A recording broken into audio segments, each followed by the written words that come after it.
This program features live coverage of an African safari and may include animal kills and carcasses. Viewer discretion is advised. Good afternoon and welcome to a lovely sunny day here at Djuma Private Game Reserve on the western fringes of the Great Limpopo Transfrontier Park. My name is James Henry, and that is my best smile. On camera today is Owen, who is not doing the thumb anymore. He's showing us his other greeting. No, it's back. Oh, back to the thumb greeting. There we go. It was a special occasion greeting that we had on the weekend. Lucky us. And you are watching, of course, a live safari. If you have stumbled upon this stream for the first time and are thinking to yourself, what on earth is going on here? Well, let me explain it to you.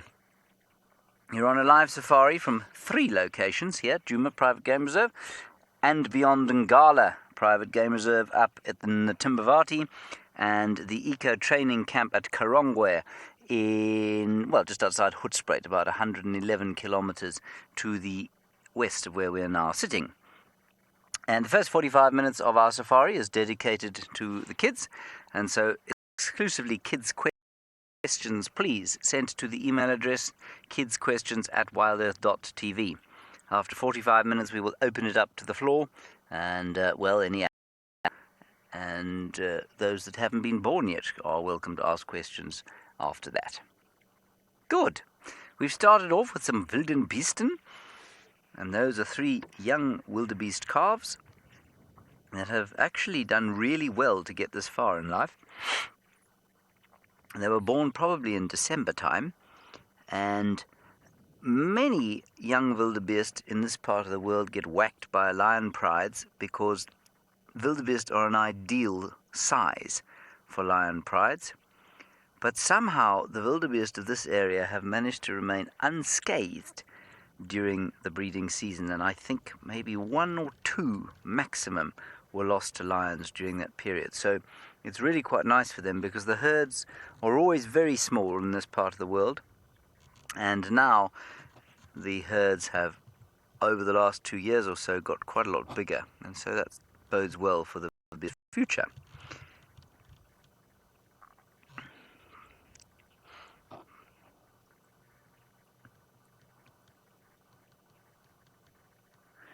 Hello, Oscar and Emma in the United Kingdom, wondering what the most tricky animal to film is on safari. I suppose any animal that is hunting, and especially an animal that is hunting quickly. So wild dogs probably hunting, I think, is very difficult for us to film, technically. To find leopards, they're the most difficult things to find, other than very rare things like aardvark, pangolin. But leopards are quite tricky to find. But, when you find them, they're normally sitting still, so they're not too difficult to film. But wild dogs hunting are very, very difficult to film because they're moving all the time, which means the car has to be moving all the time, which means the cameraman really has a tough time trying to get a decent picture of the dogs. And quite often the guide, presenter, which is what I'm doing here, drives along and sees all the action, but the cameraman actually can't put the camera on the dogs because you're moving so fast. And so I'd say wild dogs are the trickiest things to film out here. What would you say, Owen? Yeah, mad dashes. Mad, dashing dogs.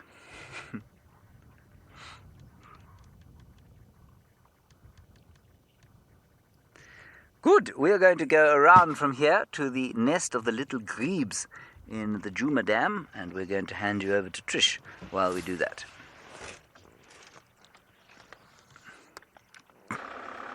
Good afternoon, everyone. Welcome aboard with myself as well. I'm very excited that James is going to show you the grebe's nest because that's very, very cute. My name is Trishala with Darby on camera. This afternoon, I can't figure out whether I'm hot or I'm cold this afternoon. It was, 24 degrees Celsius, 76 degrees Fahrenheit. So in the shade, it's a little cool, and in the sun, it's a little warm. And it's also quite windy. So that means that a lot of the herbivores might actually be trying to huddle together for a bit of safety, and the predators may be out and about.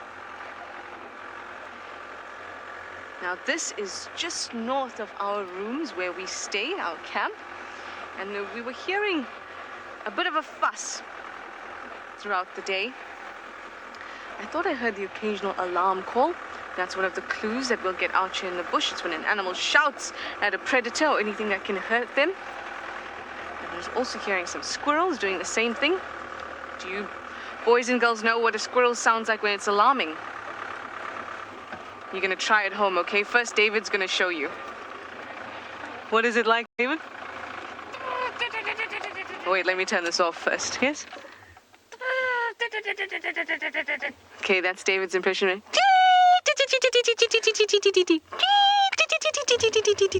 I hope that all of you are doing it at home too. But can you hear any of that? Nothing. It's silent. So far, no clues. But we're gonna keep on going. So a squirrel will do that, and it picks its tail up like this. And that acts as a visual cue. So first, an animal will hear, oh, the squirrel has spotted me. And now I can't surprise my prey anymore. And then, also, squirrels will alarm for snakes. And it's helpful if it can move its tail like that, because it tells the snake, oh, apart from the sound, I've also got this visual cue that the squirrel has spotted me. But for now, it's all very, very quiet.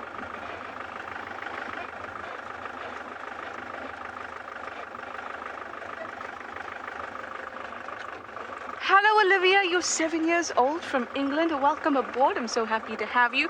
You'd like to know which big cat is the most dangerous. Well, they're all potentially dangerous. That means that in the right circumstances, in the right situation, they can all be very dangerous. But I think that a lion, because it's very large, it's the largest of our big cats. It's got quite a nasty bite, very strong jaw, very strong teeth. And also, they're usually in a pride or a coalition, in groups. I think that they would be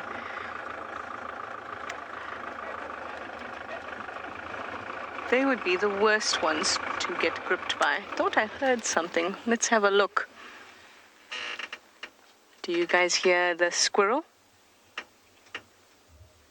No? Very silent. It's just a matter of time till something goes. Anyway, James has one of those wonderful herbivores. In fact, one of my favorites. Let's go over to him.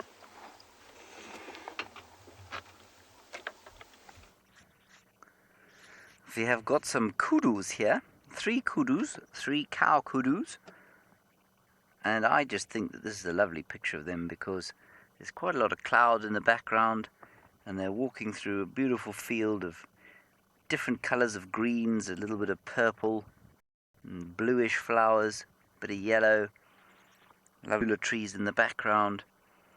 And the kudus are eating the forbs, or the herbaceous plants on the ground that are not grass. That makes sense. So basically flowers and herbs. Flowers and herbs.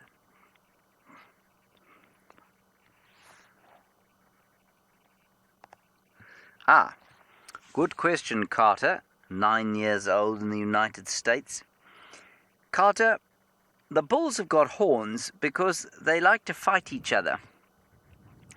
And the cows don't have horns because they don't fight each other. Now, you might say to yourself, well, surely it makes sense for them to have horns in order to fight off predators, which makes logical sense. But then the cows would have them as well. And also the bulls wouldn't have those ridiculous curly horns. And so we are pretty convinced that the bulls have got horns in order to fight each other. And they've got such big curly horns, probably in order to intimidate each other, and also to impress the ladies. It is a little bit like the fact that male human beings are so much more muscly, normally, not always, than female human beings. If you look at our ancient ancestors, possibly not even our human ancestors, then you'd probably have found that they fought each other quite a lot over mating rights. And it's a similar kind of a thing. But it's a very specialized kind of the same thing. And it's the same for Impala, it's the same for Duiker, it's the same for Steenbok and lots of other kinds of antelope. Definitely, David, there's definitely rivalry amongst guides about who finds the most animals. We all try to pretend that we don't really care about it, but in actual fact, our egos are enormous, and it's very difficult to cope with dealing with, guides finding things that you were looking for, and we like to work as a team, and generally we work as a team, but always there's just that little bit of rivalry, which I suppose can be healthy. And so if I'm looking for something and Trishala's looking for something, if she finds it first, I'll go, she found it first, but then I'll be happy for her.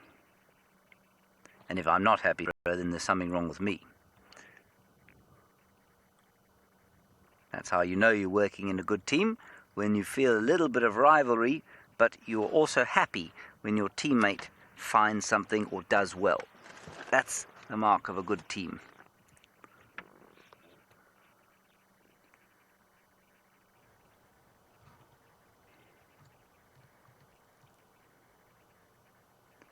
Is that? There we go. We've got a nicer view there, I think, of the one on the right. There we go. Eating in the sun, eating its apple leaf. That tree's called an apple leaf. It's not because it tastes like apples. It crunches like apples, and in fact tastes like very little.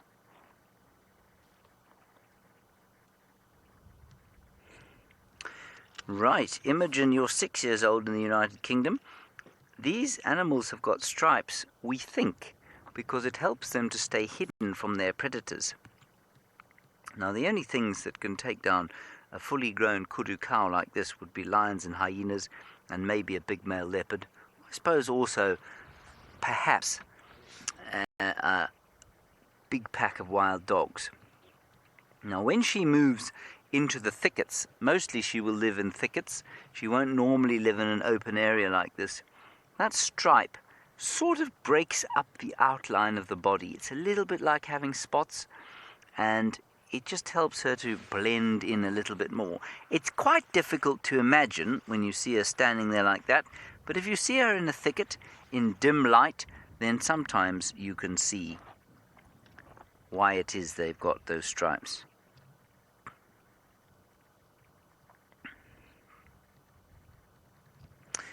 Now we are going to go up to Ngala Private Game Reserve, which is in the Timbavati, where Rowan is waiting to say hello to you. Good afternoon, everyone, and especially the kids joining us this afternoon. I'm Rowan, I'll be your guide. Marcel is, of course, behind the cake. And yeah, for the afternoon, where we are now is basically in the center of Ngala. So we're going to go a little bit north, then turn west. Spend a bit of time where we think this male leopard that we were tracking this morning might be. Then from there, let it cool down a little bit. We know where both of the Ross males are, and they're in the river, but they are all sleepy for now. So maybe later on, we'll go join them again. But for now, let's just see if we can figure out where this male leopard walked to. So we think, judging by the tracks and the scat, his poo, that we found this morning, we think he must have been walking very early morning, maybe 2 o'clock, 3 o'clock. The poo was rather fresh still. I didn't touch it with my finger. I put a piece of grass in there to see how easily it goes through. Fingers crossed, hope for the best. Marcel's on the look. There's male. Fairly certain it would be one of the Ross males. It doesn't look big enough to be the Birmingham young male, although it's been a couple of days since we've seen him. That would be quite nice as well. But it also looks like tracks all over it, some giraffe tracks on it, wildebeest tracks on top of it. So I don't think that's too fresh. So maybe he just walked up here and then went down to the river. To give you an idea where they are now, the two Rossmels. As the crow flies, maybe about 1 kilometer. So not too far. But they haven't moved too much. It's warmed up quite nicely. I think it's 24 degrees Celsius. Yeah, beautiful day.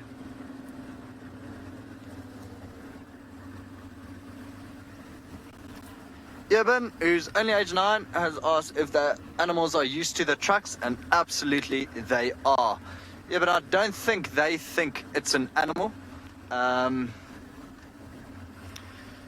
think a lot of people will tell you that they perceive this as one unit, but what we've come to notice is that if you stop next to a lion and you move your head, he's going to make eye contact with you. Then if I move my head, he'll make eye contact with me. Then if Marcel had to move his head, he'll make eye contact with Marcel. So I think they do perceive like different beings within a truck. I just think over time, us being in the area and viewing them and never doing them any harm at all, they've just become used to us or habituated. So very, very relaxed with the vehicles. Saying that some are and then some aren't. I mean, some of the animals that come from the east, they might have never seen vehicles before. So this big loud thing coming past them or at them scares them a little bit. They are not habituated. But majority of the animals you'll see on andBeyond in Ngala are habituated and very used to the vehicles. So you'll notice we've got a diesel engine, and it's fairly loud. And then I think some lodges have now started using electrical vehicles. And I think it's quite something to adjust to, that electrical sound, because you're just crushing grass and there's no sound of the engine. Anyway, sounds like Taylor's got her binoculars out, so let's send you over to her and see what she's looking at.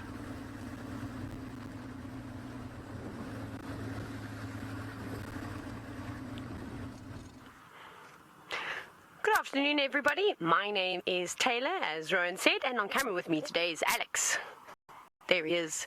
Now, we are sitting in the middle of the bush on a game reserve called Karongwe. So we're actually not too far away from where James and Trishada are driving, as well as Rowan.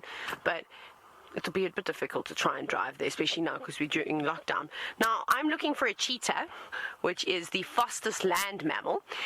We haven't found her yet, but she made a kill here yesterday, so that's what we're going to search for. But we're waiting very patiently. But while we wait patiently for her to come out, I wanted to introduce you to my friend. And this, I can't even see what, let me see. Sorry, I'm moving my makeshift box. It was raining. This is Maurice, the elephant, and he is my safari companion. And I've added a few things to him. So he's also got his uniform on, his eco training uniform. He was quite naughty. He liked to be a normal elephant and not want to wear clothes. And I've convinced him that in order to become a very, very good safari guide, you must always wear clothes, especially shoes. So here's a little tip for you. When you do go walking around and you are in Africa or in a place where there's scorpions and snakes and all types of things like that, it's a good idea to wear shoes. So if Maurice wears shoes, for all the children that are watching today, you have to wear shoes too. That's what Maurice has to say. Anyways, Maurice can go in a little hole now. Here you can see they've got eyebrows. He looks really angry. But we don't really have much just yet. It's very, very thick in here. We've had so much rain. So the grass has grown so tall, which is good because the animals need to eat grass. So we're going to keep sitting here and we're just going to look around. I think she's here. Off you go to Trishada, who's got an animal that likes to live in the water.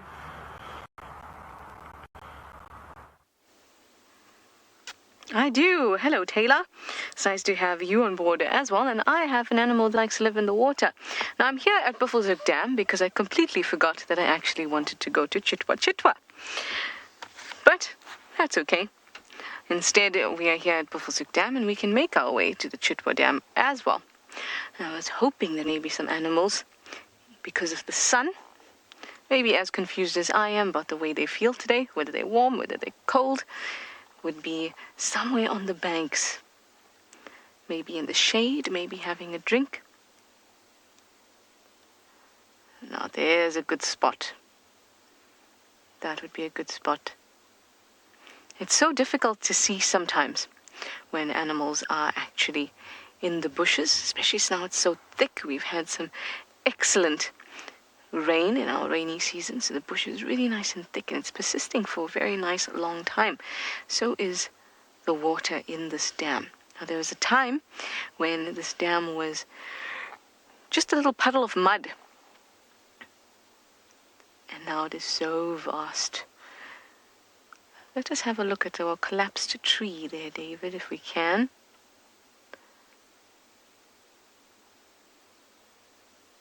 Oh no! This was such an iconic tree here at Bafulsuk Dam. And it has fallen over. Well, that's because there would have been a weakening of the sand around it. And eventually, it is gone. We would occasionally have a picnic under that tree.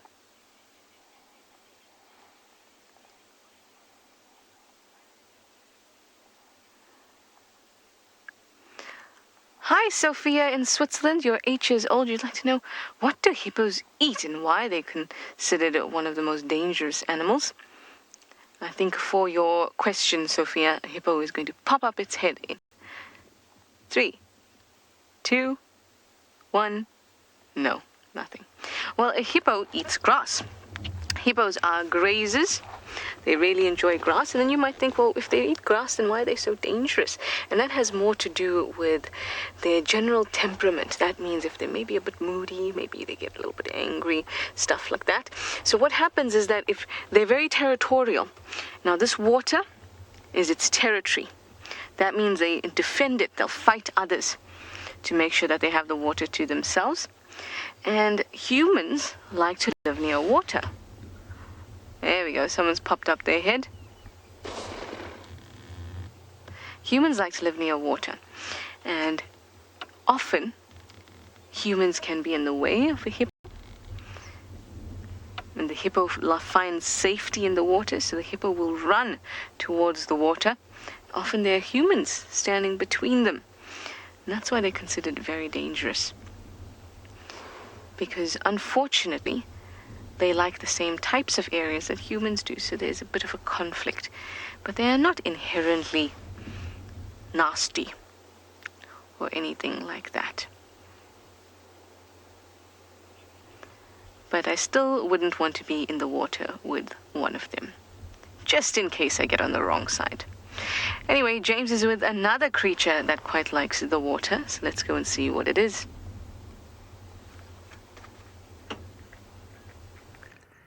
We are with what is known, of course, as the water monitor lizard. Now, it's going to be quite difficult for you to tell how big the water monitor lizard is. The one you're looking at there is probably about 2.5 feet long, including the tail. The tail is the longest bit of it, and it's actually a weapon. They use it to slash and whip at any potential predators.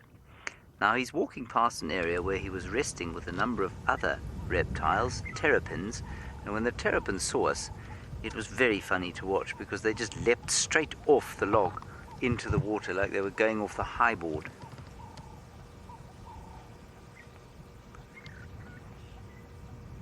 And he's got a friend, and the two of them have been interacting slightly.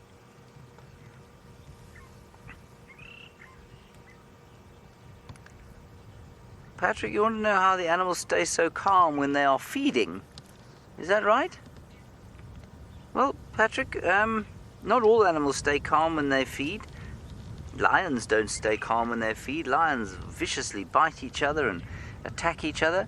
But many animals stay calm. The fact that this surprises you makes me wonder if you perhaps are not very calm when you eat. Are you not very calm when you eat, Patrick? I suppose I'm not that calm when I eat. I get very voraciously hungry. But most animals, if they're not being threatened by something that might try and take their food, will eat calmly.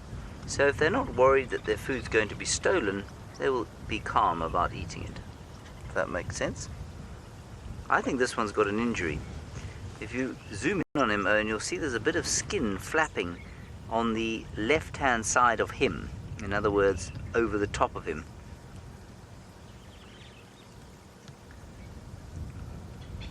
There. You see that? Yes. I think he's been injured by something. Something's attacked him. May just be one of those vicious thorns he's chosen to make his home in amongst.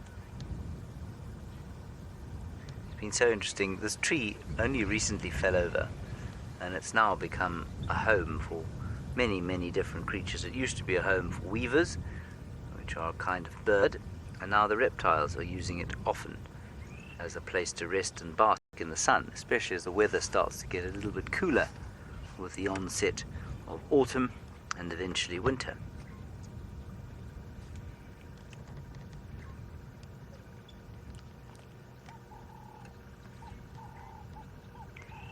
Lovely. Now we're just going to sneak very slowly forward and see if we can get a view of the little grebes.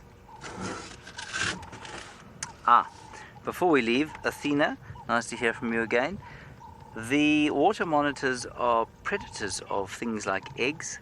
They'll eat frogs, they'll eat small birds if they can catch them. I really think that these grebes could be eaten by them, but mainly that sort of thing. Insects for sure, most things made of meat, but they are predators. Alright, let's shifty forward slightly. The grebes are just up ahead.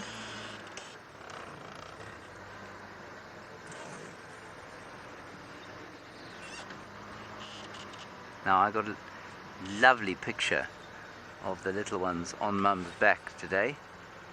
Now we want to see if the other two eggs are still there. How's that, Owen?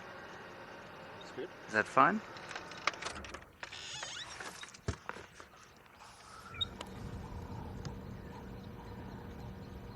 Now, as yet, we have not seen the other two eggs today. They don't seem to be there either. There is a lot of glare from the sun, but I still don't seem to be able to see them. Hey? Not seeing the chicks. No, the chicks will be on the mum. That's where they were this morning. She is now naturally in the sun. I think they're probably on her there. You can see her wings are and that's probably because she's got the babies on her back. Yeah, definitely.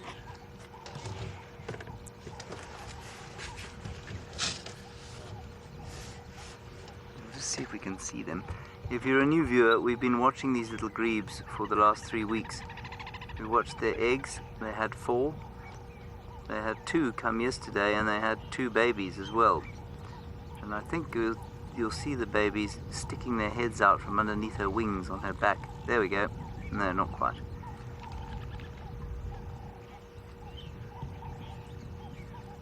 There we go.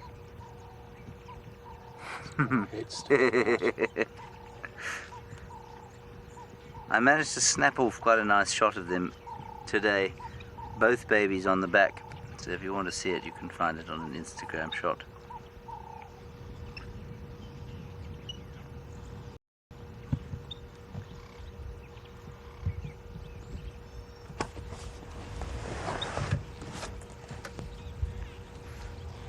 I don't know where the other one is. There was one carrying the babies this morning and the other one was foraging. There it is. It's the other side, chasing insects. You keep on that one, Owen. I'll try and spot the others.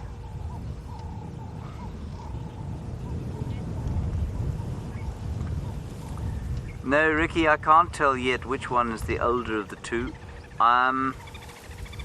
If they stood right next to each other, we might be able to tell. I mean, 2 days in a bird's life and a bird chick's life is quite a long time. So we might be able to tell, but I don't think so. Certainly, if the other 2 eggs are intact and if they are going to hatch, we'll be able to tell the size difference, I imagine, between them and these current ones.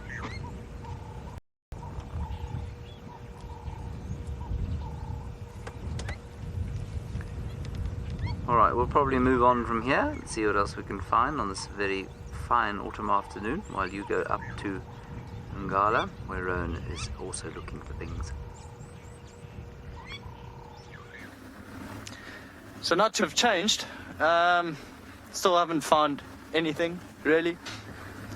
But just looking around, also keep checking for tracks of either the female last night or the male leopard, whose tracks we had this morning. So hoping for the best. Quite a rocky road though, so quite difficult to see tracks. So it dips down into a nice little drainage line or riverbed soon, so we'll be able to see from there. Of course, this is the territory of the Shitsalala female, as we saw her youngsters. So I'm just hoping they are somewhere in here.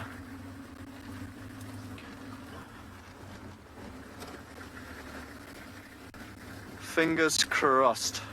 It's like every little bend you go past, you think, oh, maybe something here. Although I must say, lots of elephant tracks around and some elephant poo. I don't know if you saw the big balls on the road. No dung beetles in there. You can see it was still complete, so we can actually drive over it. But it's nice. This morning, just elephant tracks everywhere. And we had a little baby elephant charging us a few times, and then charging some hyena, and then charging some guinea fowl.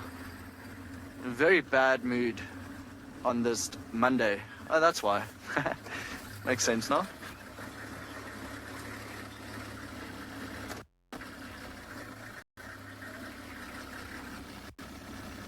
Graham, who's only 10 years old, has asked, what is the hardest animal for predators to hunt? Graham,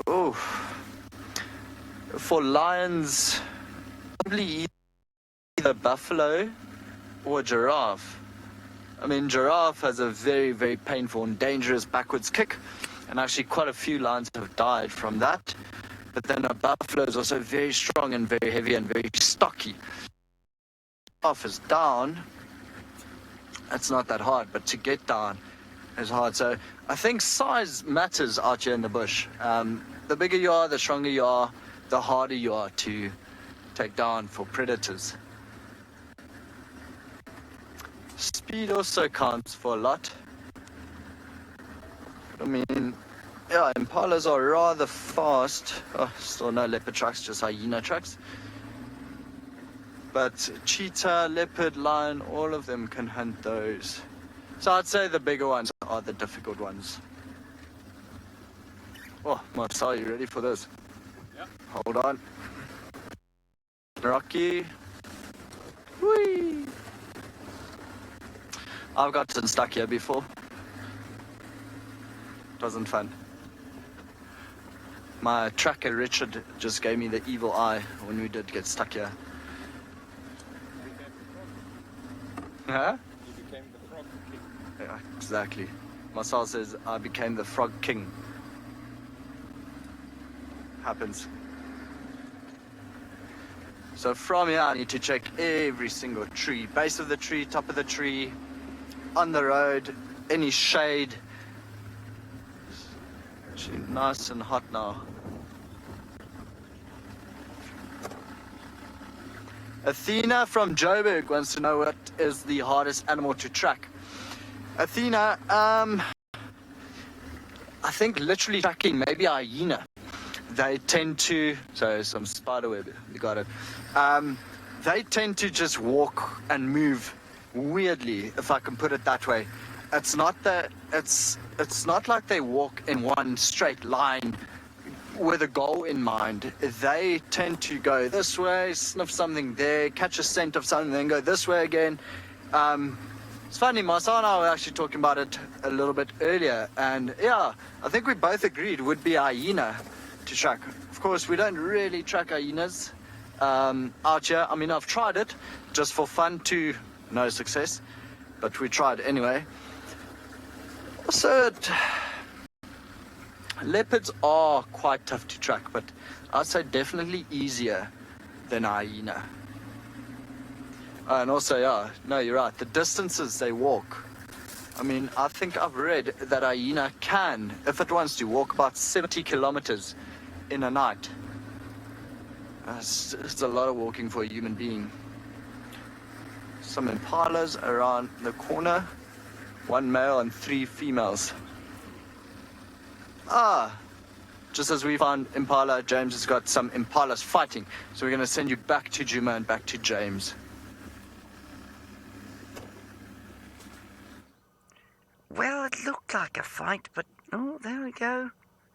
No, it looks a little bit like they're not quite committed to having their wrestling match. There we go. Starting to look a little bit more like a fight. Now, the reason it's not so committed is because it's dangerous. And they don't want to take the risk of having a fight if they know which one's going to win. And so you can see these guys are almost exactly the same size. And so for them to figure out who's going to win is quite difficult. And that's why it may well escalate into violence.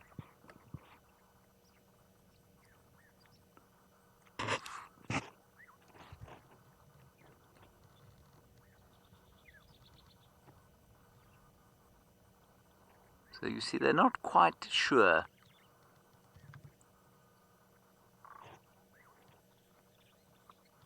It looks like the one furthest from us is probably the one most likely to be dominant or to win any fight that they'll have.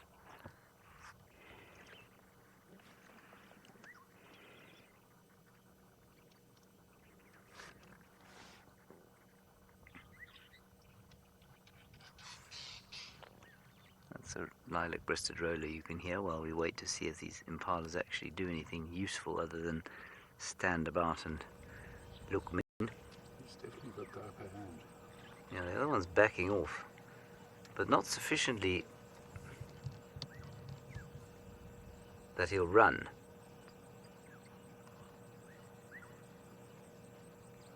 It's now or never, chum. Oh, there we go.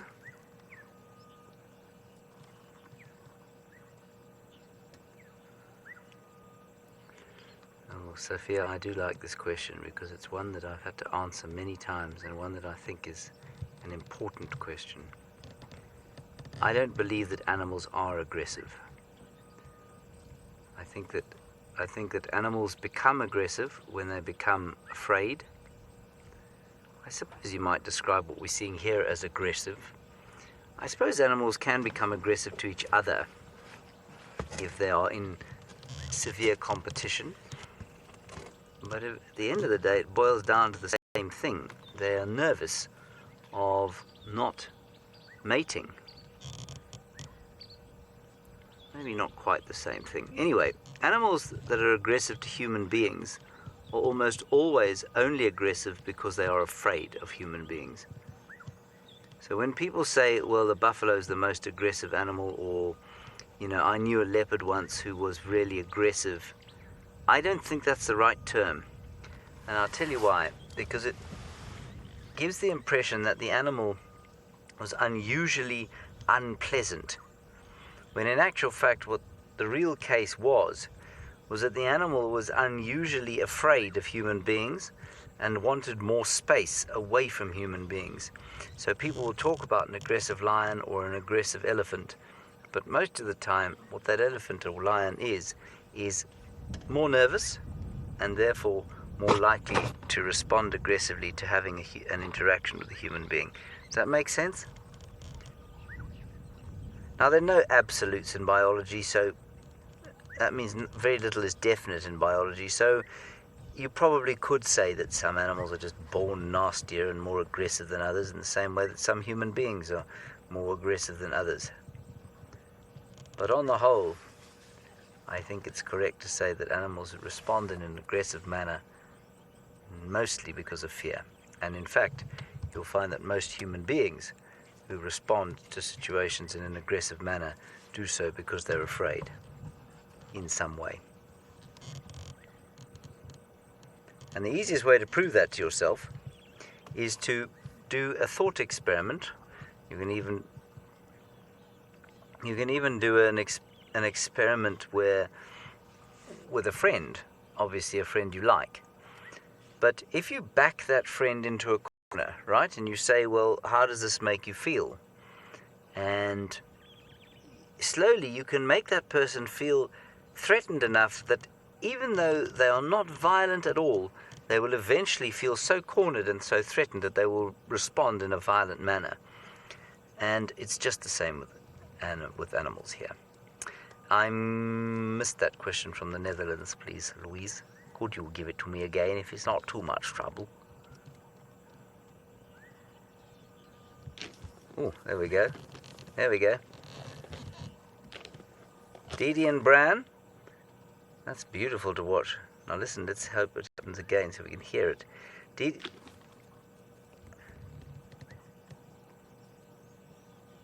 and Bran, impalas do not normally fight to the death, but it can happen. Very unusual. I think that the victor is clear in this interaction. Oh, it was quite fun. So Didi and Bran, there is one animal that will fight to the death more frequently than others, and that's the waterbuck. Waterbuck ram bulls fight to the death quite frequently. And as Louise says, these idiots seem to want to see whether we are watching or not before they carry on. We are. Please carry on, fellows. So far, we're not that impressed. We're kind of a little bit impressed, but not very.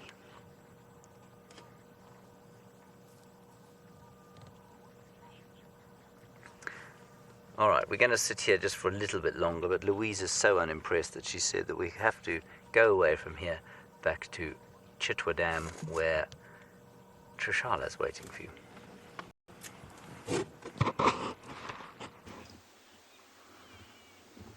I think we're alive, but I lost Louise there. Really nice three-banded plover. Now we're here at Chitwa Dam. Finally made it, at least for the end of the kids' drive. And to see this very beautiful bird. Isn't it cute? I think it is. Now there's not much else happening at the dam, but I see something quite interesting up on the hill at Chitwa. Just on the left there. Now remember, we have quarantine clearings where all the animals like to hang out, especially when it's windy and they want to feel safe. Well, here we have a number of... Ooh! Looks like these Nyala bulls might be engaged in a standoff. Oh, look at that. Now this is how they assert their dominance. They will slowly dance together, one step at a time, with their hairs all lifted up. One has begun to eat. I think the other one is the victor for now. How cool is that? It's still going. Competition's over, buddy.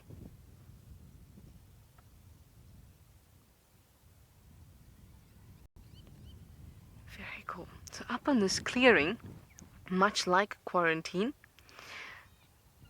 we have some Impala, we have these Nyala. There's even some waterbuck around. There's some warthogs. There's some Wildebeest. All together in this area that is quite open. Some more lovely Nyala.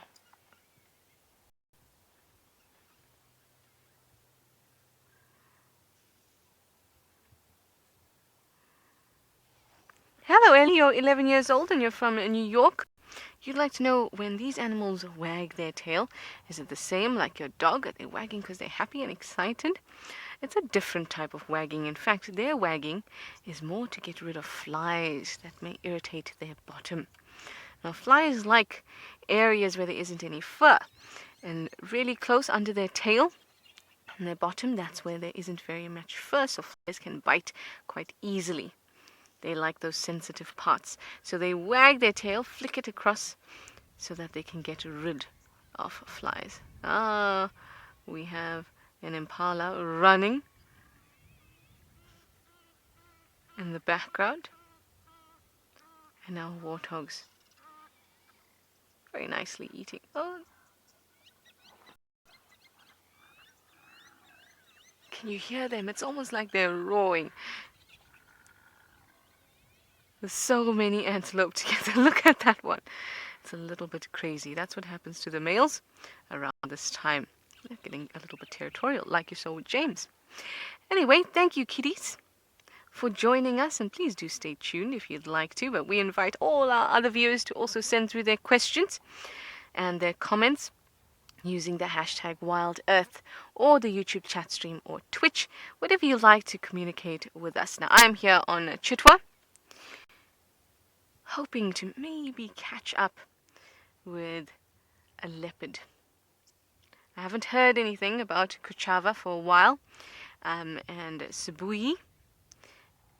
I have heard maybe about a week, I'd say 10 days to 2 weeks ago, Sibui was around Chitwa camp quite a bit, at least from what I heard from the visitors that are staying there at the moment. But nothing so far. That's why we've got to go and check it out, because maybe she just needs to be found. And if so, then I would like to find her. Sibui or Kuchava would be wonderful, since they both have cubbies. It's very sweet to see so many herbivores all together. And would it ever be complete without some Impala and the Egyptian geese that are somewhere there too? Where are you? We'll never be complete if we don't see Egyptian geese at Chitwa. I love that we have such an array of animals in the same spot, and they're all doing a similar thing. They're all eating, all benefiting from this one area. Some going for seeds and grass, like these geese. Geese really like the actual seeds in the grass. You've got some birds also. I think there's a starling behind them there that's going down looking for insects. You have the Wildebeest for grass. You've got the Impala that are actually mixed feeders. They're going for a little bit of this, a little bit of that.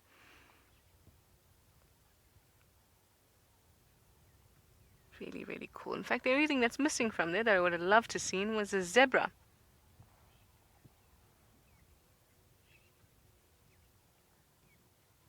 Hi Sam, you're from Cape Town. You'd like to know, what are the antelope's horns made of, and can they break easily? The horns grow actually from a bud, or two buds on their head of bone. And then the bone is what's in the middle of the horn. And that's bone with nerves and a blood supply. And then it's got a keratin sheath. There we go. Excuse you, look at you. Over the bony protrusion that is the horn. And so no, it can't break easily because it is attached to the skull. Well, I guess that depends on the definition of easy. It can definitely break, but it would be very, very painful. That is quite a stare I'm getting. Yes. Well, I'm going to send you over to Rowan at andBeyond Ngala. Apparently he's yet to show you an animal, and this Impala doesn't look impressed with him either.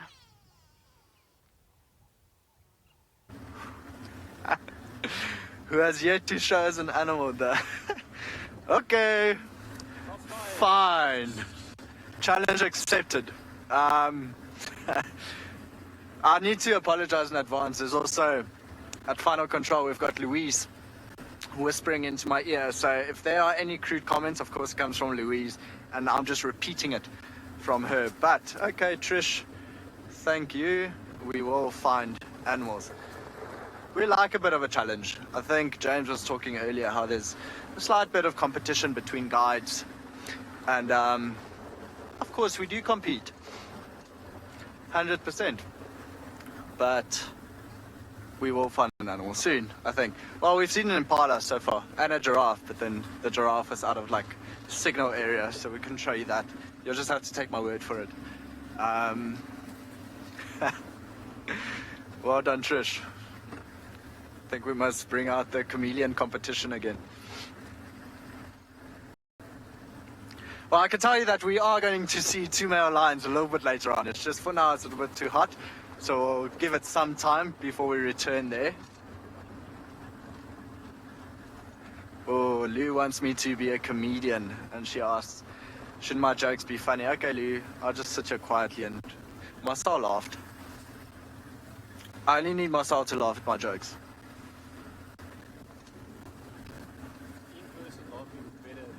Exactly. I know Lou's actually laughing, it's just no one can see her, so she's just faking it.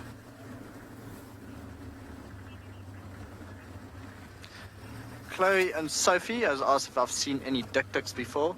Chloe and Sophie, sadly, you will not find a dik-dik here. So never on andBeyond in Ngala. Actually, have I seen dik-dik before? I don't think I have. But you won't find them here either. Funny, what we used to have are 2 clip springers. Lovely little antelope. Used to always find them in one section on andBeyond in Ngala. Little rocky outcrop. I mean, clip means rock. And springer means jumper, so rock jumper technically. See, I found an animal. There's more Impala. Marcel, if you can just show the viewers that we have found something. Big herd actually, stretching all the way up. But yeah, so I don't think I've seen these clip springers in like 4 years. It's only ever the two monogamous pairs. See, all the Impala you're seeing there are females. Should technically be just the one male there. Okay. All of them going in. There's some nice big open clearings, the direction they're walking in.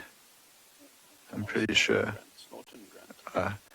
Marcel's waiting for the male to start like snorting and gurgling. Not a very pretty sound at all. Do something. I think quite pretty light on him, the mottled sunlight going through.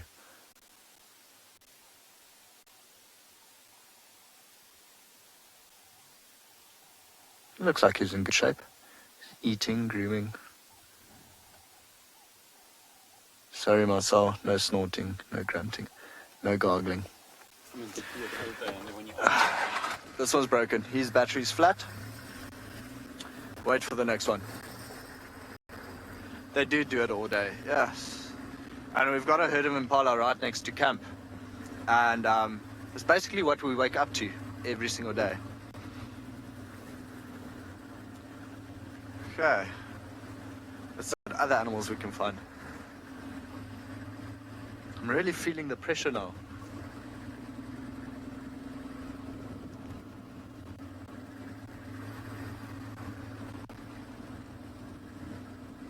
Not the hottest day though, so I don't think we'll be checking watering holes per se. No, there's one watering hole here, it's the center of our property, but the cell phone reception isn't the best in that area, so we're gonna try stick away from there unless we find very interesting tracks going in that direction or coming from there. Then we will.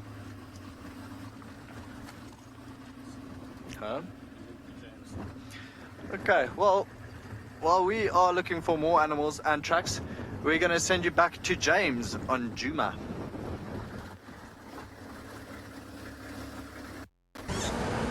What we are doing here is involving ourselves in a profoundly unpleasant smelling cloud, and that is because of the rotting carcass of what was a giraffe and obviously the inevitable lion, what shall we say, excrement that has been deposited in the same area. Now this morning Lauren and Owen had a great deal of interesting hyena action here, and I just thought we'd come and see if they were still around. But apparently they weren't exactly here, so we'll just drive off road here and have a look.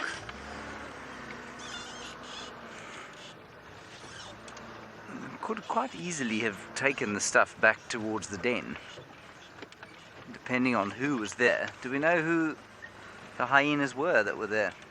It was Ndebele? Okay, so then I doubt they would have, because I think there's a fairly low ranking. Oh, and they also don't have cubs there, so I'm going to take that back, scratch that. I don't think they would have taken that back to the den.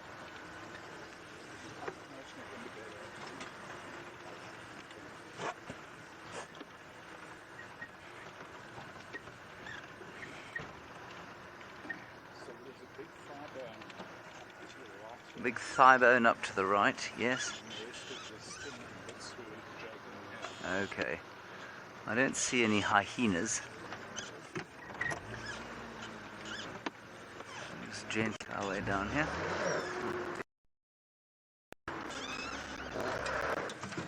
Evie, yeah,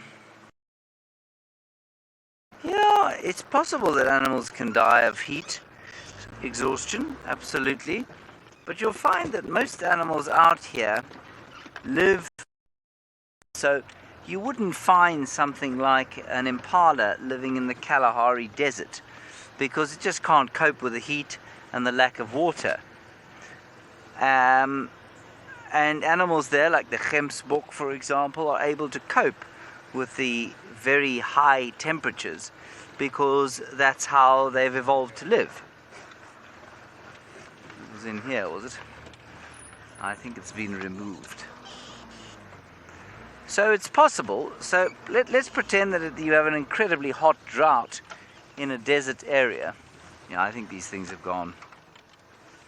If you had an incredibly hot, well, you got them, the bones. You sure that's not a tree, Owen? Ah, yes, so it is. So if you had an incredibly hot drought in a desert, then it is possible that some animals might die because they couldn't get enough water to cool down. But it's unusual. Ah, that's disgusting. So there is the leg of the hapless giraffe.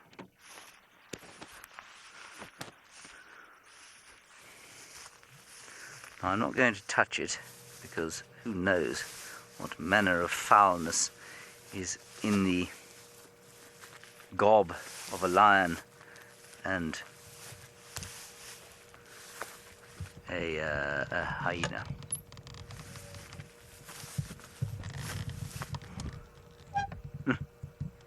Quite something. Looks like the front leg to me. Yeah. I am the worst anatomist in the world, despite an amateur enthusiasm for it. There's still quite a bit of meat there. So that's the, can you see where I'm pointing here, Owen? Yes. That would be the humerus, which is this bit of the arm here. And then the radius and ulna would be over there. And then the kind of wrist joint over there where you'd find the carpals. And then this metacarpal bone, which is this kind of fusing of all the bones that are between your wrists and your hand. So, I mean, they've all got similar bones. Allegories, is that the right word? Allegories in the human body or in any mammal body. And then here that's sort of where the knuckles would be, and then down into the phalanges, which would form into the hooves, into the two cloves of the hooves. So you can find analogous bones in here in the same way that all... Why do I always get confused when I try and explain this? There are analogous bones in every mammal forelimb, right? So if we have a forelimb, you can find the same bones in our forelimb as you can in the forelimb of a giraffe. And that is all I have to say about that. Thank you very much. Disgusting. Oh, one more thing. Owen, there's a reason this hasn't been eaten. And that's that there's no meat on it. There's very little meat on it at all. And in fact, there's a kind of stocking of tendon that goes over these metacarpal bones. And the reason for that is that that squeezing tendon helps the blood not to pool down in the bottom of the feet. And so you'll often find giraffe legs like this, with the top parts eaten and the bottoms left. Look seemingly as though they must have flesh on them, but actually there's very little flesh on them. Yes? Yes, good, fantastic, excellent, good. Let's go. Exemplary giraffe display. He tried quite hard. Mm-hmm. Certainly has been chowed quite hard.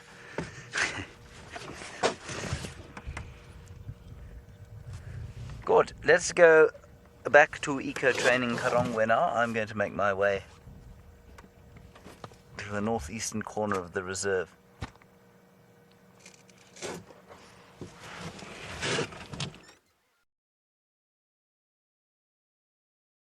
Go live. I'm making my way north, just looking for general things. Hello, everybody. Sorry, I was just.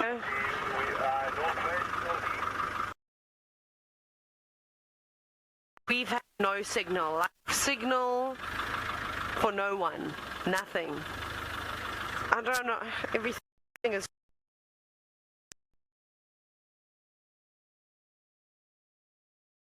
No. Which one? We want to go north now because we want to get out of this terrible signal area. Bye, everybody. If we go to Trish, she's got a lizard. I do. I have a lizard, everyone.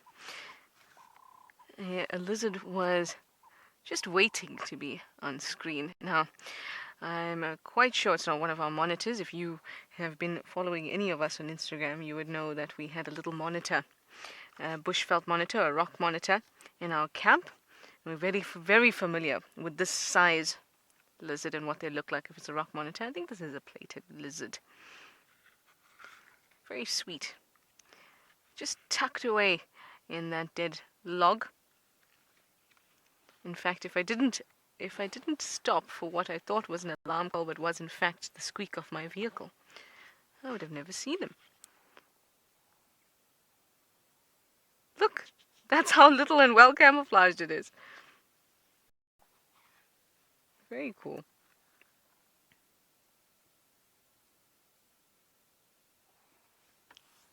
I wish he'd show us the rest of his body, because generally they have nice juicy tails so they can store fat.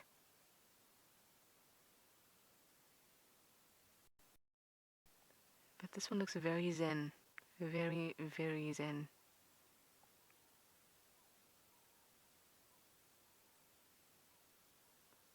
It does, is making me sleepy too, and the blade of grass that's swaying is not helping.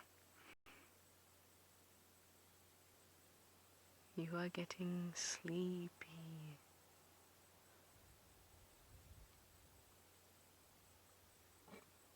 It is nice.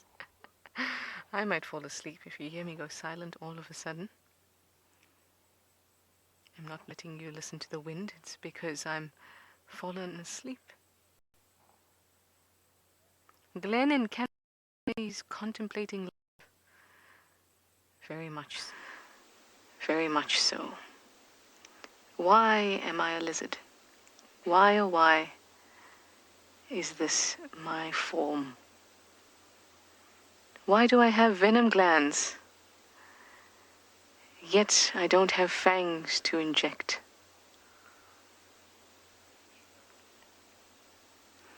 Am I smooth or am I rough? Do my scales say that much about me?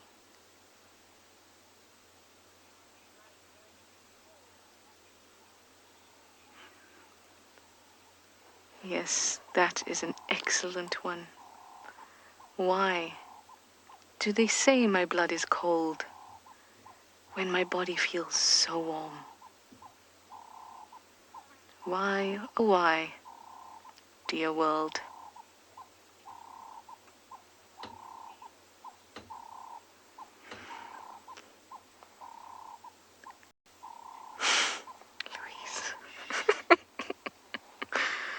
She says, my blood is cold, but what about my feelings?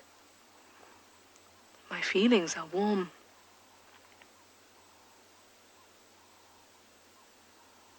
My nails are sharp. Perhaps so is my tongue. But my heart is soft.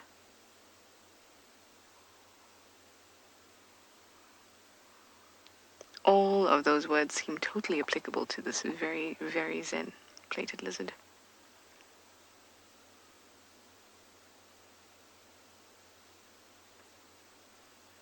Why plated? Could my scales not have been pleated instead?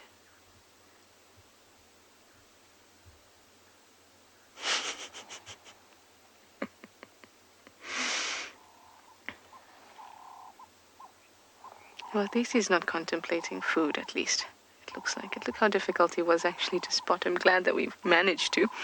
These guys are omnivorous, so they go for a bit of this, a bit of that. Some invertebrate is always good and tasty. So is a bit of fruit and some seeds. Howdy, lizardy. See you latey. Keep contemplating life. Over and out. It's not even moving. Did not even flinch. Eyes are still open.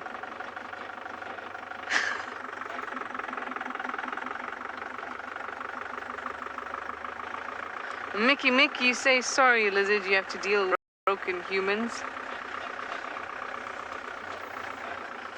Hopefully he heard that. I was already driving by that time, but hopefully he heard that. I'm sure Mickey, there are some somewhat intelligent animals that must look at us and think, what are they eating? Why are they eating that? Well, I guess they won't know what a snack bar is, but what is that piece of cardboard? What is that brick-like object they're eating? Why are they eating wood? They're so silly. They're probably wishing they had a nice millipede for themselves. Ooh, speaking of millipedes, it seems like Rowan has some ground hornbills which would love to get their hands on, or their beaks on some millipedes. Let's go see.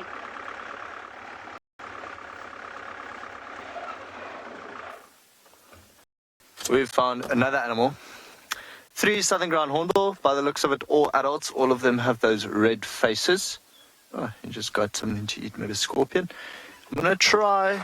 There's a nice clearing up ahead, so we'll try get to just there, right. And then the sun should hit them perfectly. Now, it takes them about 6 years or so to develop that full plumage, the red on the face. So does this work?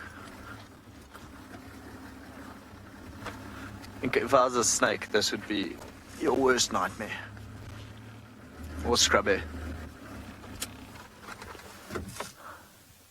I like the way they walk.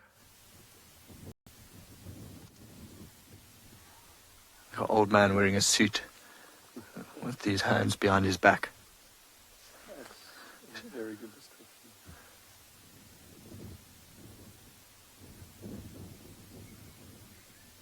Nice big open clearing here for them. Can't really see what they are picking up.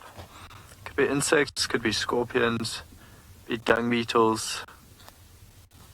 I once saw one swallow an entire puff adder, like quite a large puff adder, like a piece of spaghetti. It was all the way down.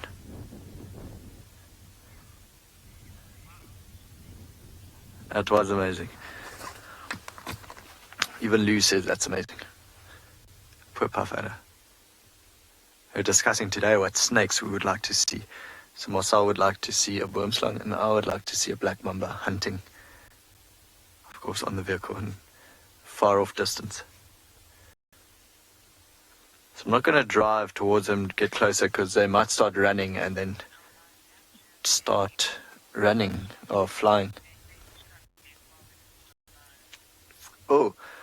Okay, so Lou has one-upped me. She said they once saw on the dam cam ground hornbill kill, and well, not kill, but swallow an entire baby scrubby while it was still alive. Okay, now that's a competition between me and Lou as well. Jeez, everyone just wants to compete with us today. Don't know what's wrong. It's Freedom Day, guys. Have some. They don't show 3 endangered birds, you know, so. Exactly. Okay. Marcel's still on my side. Lou says I've got the rarest animal on screen so far, so I'm winning this one. Actually, Lou, I need an update from you later about how many species Trish has seen, so we can quickly make up for that. Ah, that one looked like he got a big one. The one on the right got something. I don't know if you saw it. He scooped it up, opened his beak, and then swallowed it.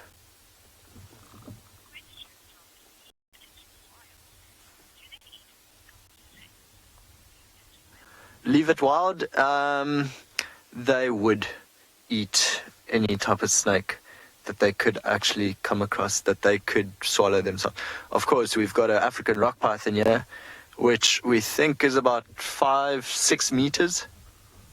Yeah, it's huge. They would not be able to take down that snake. Actually, that snake would eat this bird.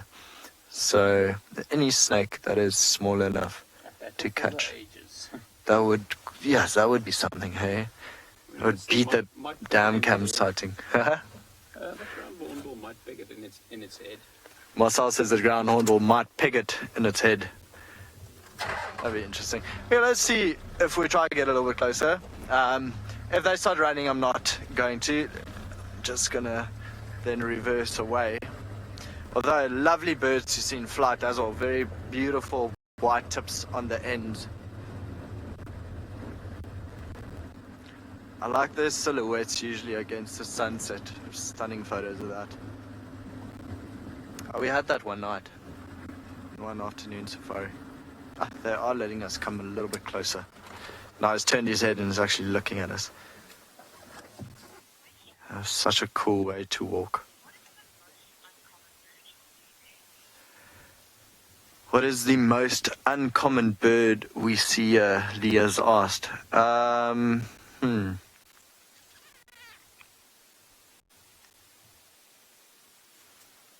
That's a very good question, Lee. I think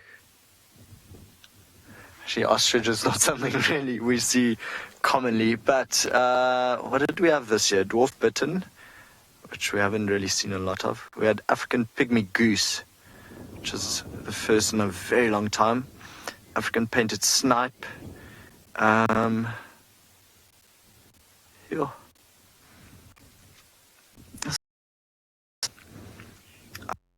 I don't say the most uncommon, but like there are just certain birds that come during the migratory season that we've just never seen here before. Like the African pygmy goose. Seeing those this year, it was the first for me in 5 years. But I'll tell you what,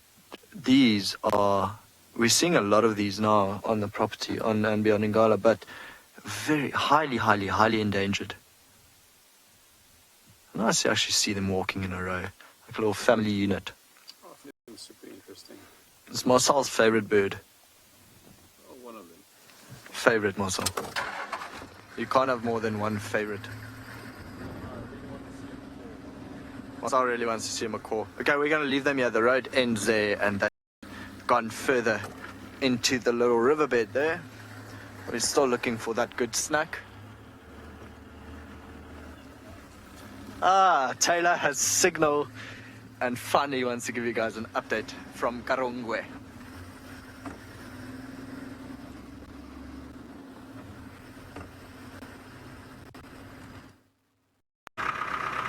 Jinx it, because it could disappear at any moment in time, or my voice might disappear. So we will see.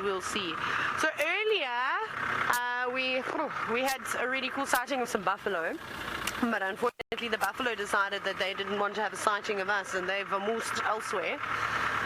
Then David has just found some of them again, but it's really not in a great spot. So we'll have to wait for the buffalo to find themselves in a better place. But there's a spot I'm going to take us to. I hope we can have signal. There's a little path and quite a few walks to this area. You can I haven't quite learned sign language yet. Yeah, I'm gonna sound like this, I think, all the time, unfortunately, until we get some equipment. Yeah. So this little pad is normally quite productive. I've had lots of zebra there and wildebeest and all sorts of cool things. So that is what I'm hoping for, but we shall see. So we're just driving there at the moment. We've basically left the south. We're now, I don't even know how to describe where we are. We're on a big main road, and then we're going to head kind of in this direction, just looking for the road that takes me left.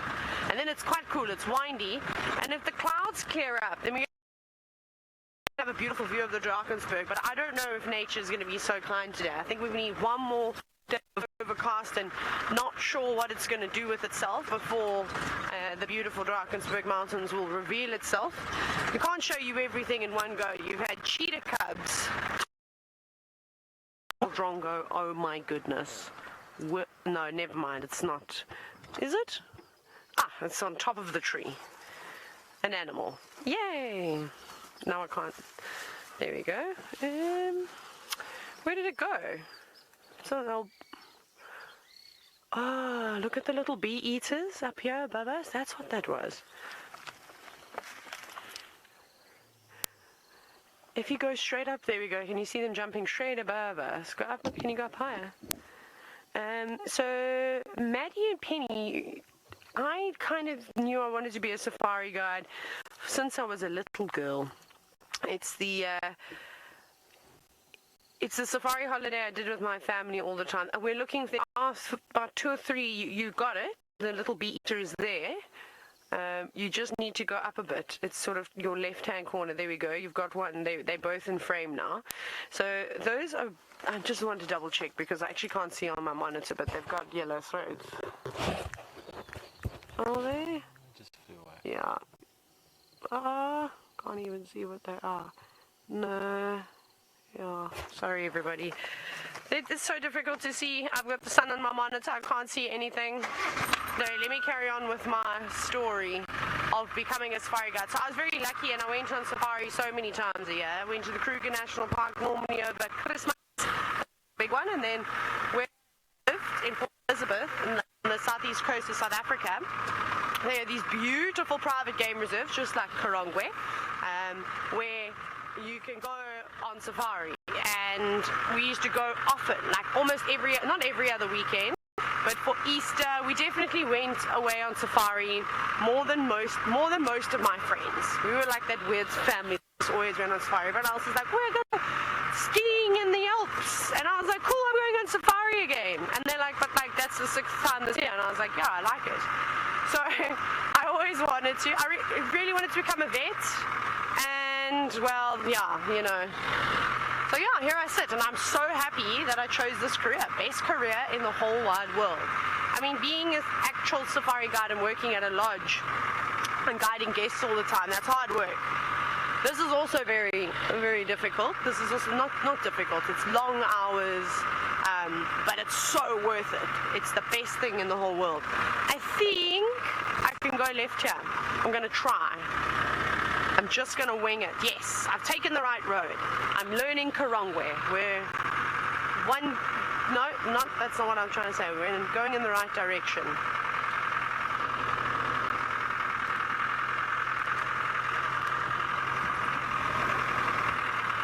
Ian, are there any animal characters? No, wait, Louise, I didn't understand that. Can you tell me again, please? I'm going to show you a view now. I'm going to stop up ahead. It's terrible. It's not a great view today.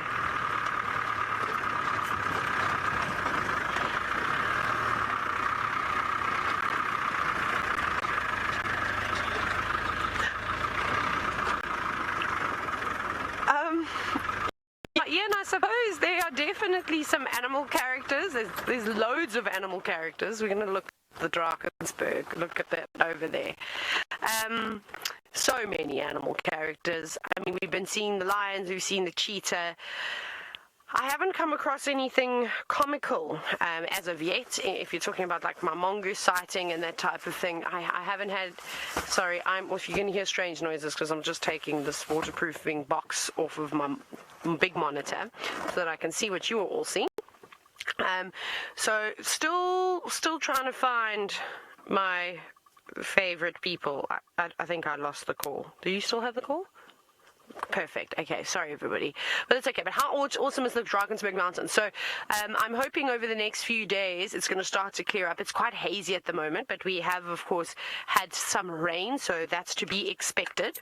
We can't, like I said, we can't have it all, and maybe tonight we will have a nice sunset, but the sun is setting obviously. Oh, hello.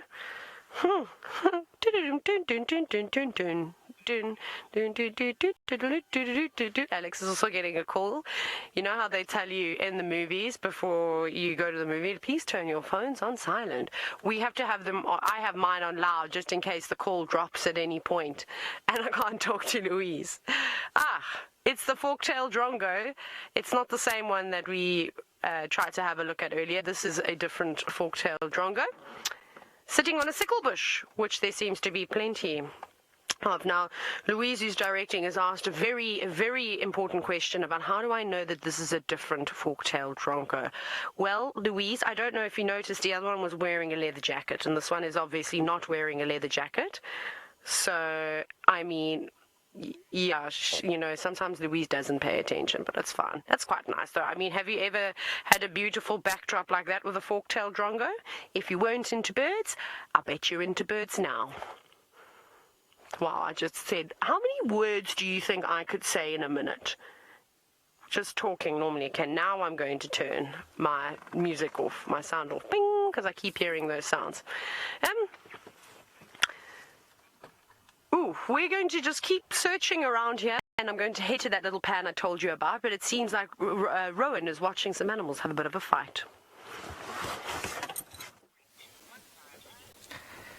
I think we've been sitting here for a good 10 minutes now, and it's like watching a dance. Finally, it's the second clash. Don't know if you heard that, but it could be quite violent. I'd also have neck pain after that. But they've, in a space of about 30 meters, they've been going up and down, then the one on the left backs down, and the one on the right backs down. Then on and on and on. None of the ladies are watching, all of them are feeding to our right. So, pretty much a pointless fight. It's nice to see how shiny they are, though, eh? Actually, both of them look in very good condition. I'd put my money on the one on the right, though.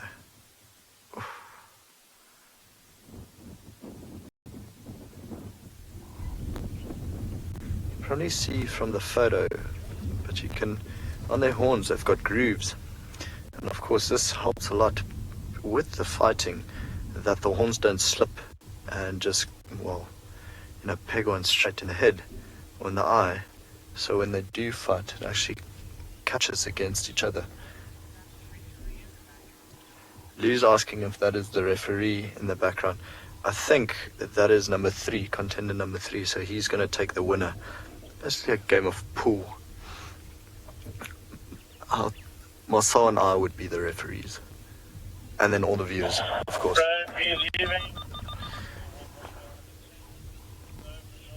See what I mean though? A space of 30 meters and they go up and down, up and down, up and down. So it turns out I need to apologize. It wasn't Trishala that started the competition. It was Lou that said, and we're going to Rowan, who has yet to find an animal. Once again, Lou from the safety of Final Control, who's not found any animal for today, is just getting this competition starting. Anyway.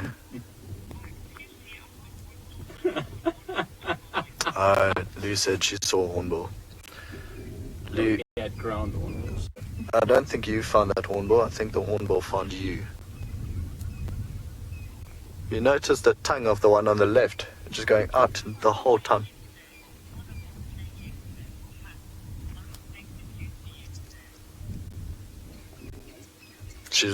Lou's making it personal now. She said she found a mole snake yesterday. But did you show anyone over the world the snake you saw, Lou? Did you take a photo? Did anyone else see it? Does it count? Big story didn't happen. This is one of the slowest fights I've ever seen. Imagine the neck pain from twisting your head like that the whole time. We're just sizing each other up. Do you think they get cramps in their necks? Marcel says they're just sizing each other up. This is what he does in the bar in Northcliffe. No.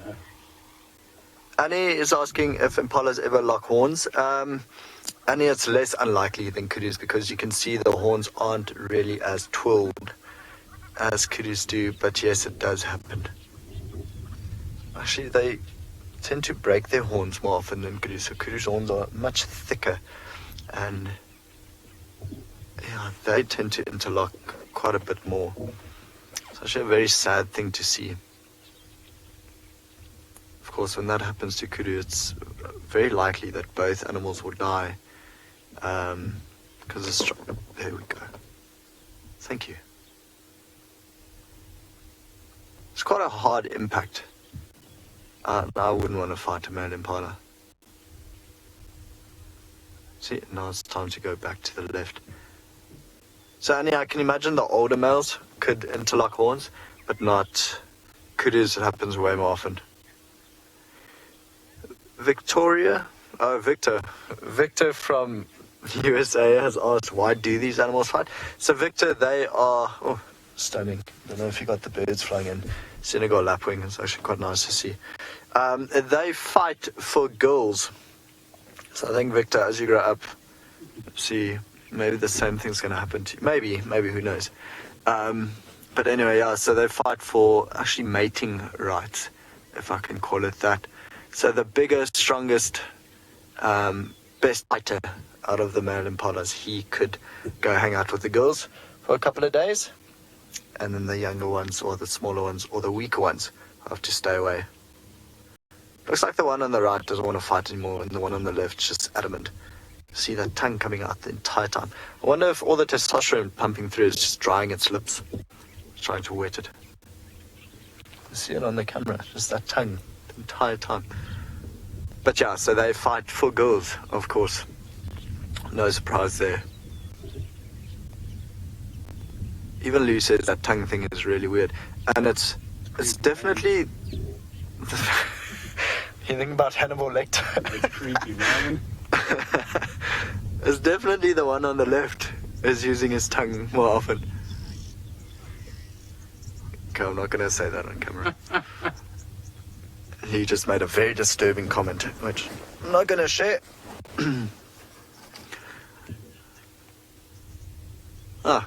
Now see, they look back. Any of the girls watching? None of the girls are watching.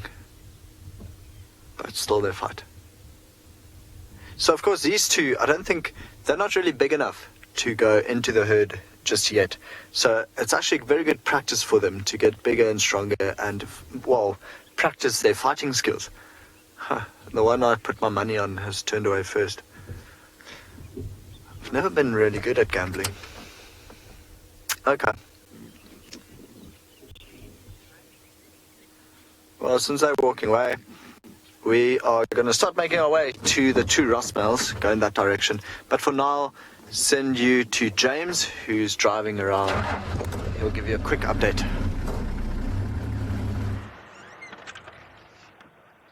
And we've got an Impala over there. We're on the eastern boundary of Djuma, hoping that maybe Fandy the leopardess will pop across and say hello to us. But that has not been our lot of late.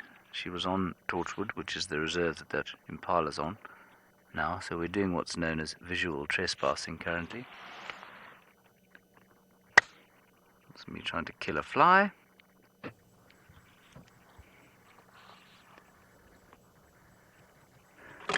We popped in at the waterhole, and unfortunately there wasn't anything there. But for a very shy hippopotamus. No, Louise, I was not successful with the fly.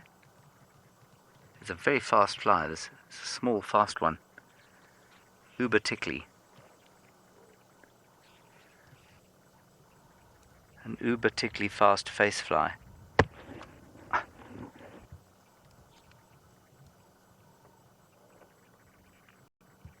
So we're having a little listen now.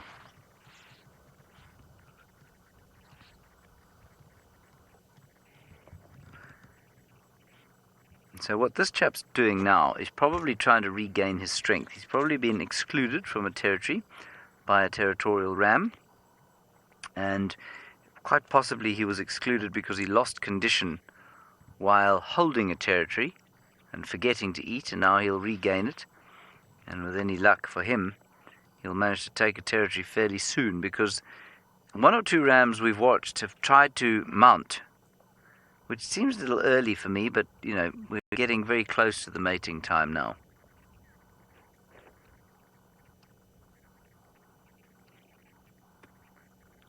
And so if he doesn't put on enough condition quickly and go and take himself a territory even faster, he's going to end up childless this year.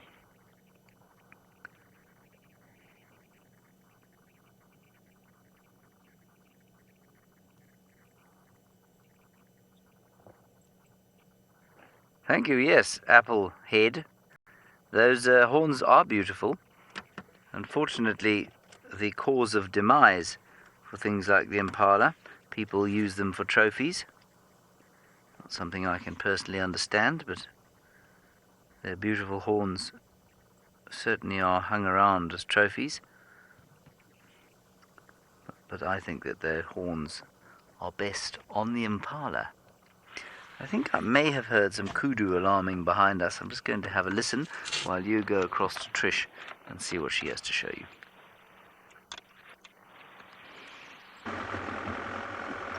Trish has not been so fortunate with those rams that everyone seems to have. Mine have just been lonely and shouting and occasionally feeding, but no boxing. I find it really interesting that animals can, or their brains work in a way, and it's effective for humans as well, so it affects us as well, that the day lengths get shorter at this time of year, and that's what starts the production of that testosterone. In fact, they even have a lunar circadian rhythm, one that's adjusts to the moon as it gets particularly large in the sky. Remember I was telling you about how, it's quite windy, about how the moon can actually affect certain things? And I read something really awesome about nudibranchs. Nudibranchs are tiny little sea slugs, quite ostentatious looking sea slugs, and they align themselves with the magnetic north generally. Oh, there we go. And the moon moves through the ionizing part of the sun. So the sun hits the earth, and when it's full moon, it moves through, and it gets negative, and then they align themselves to that too, which is pretty cool. Anyway, I'll send you back over to someone who's very aligned, and that is Taylor, and she has also found a lizard.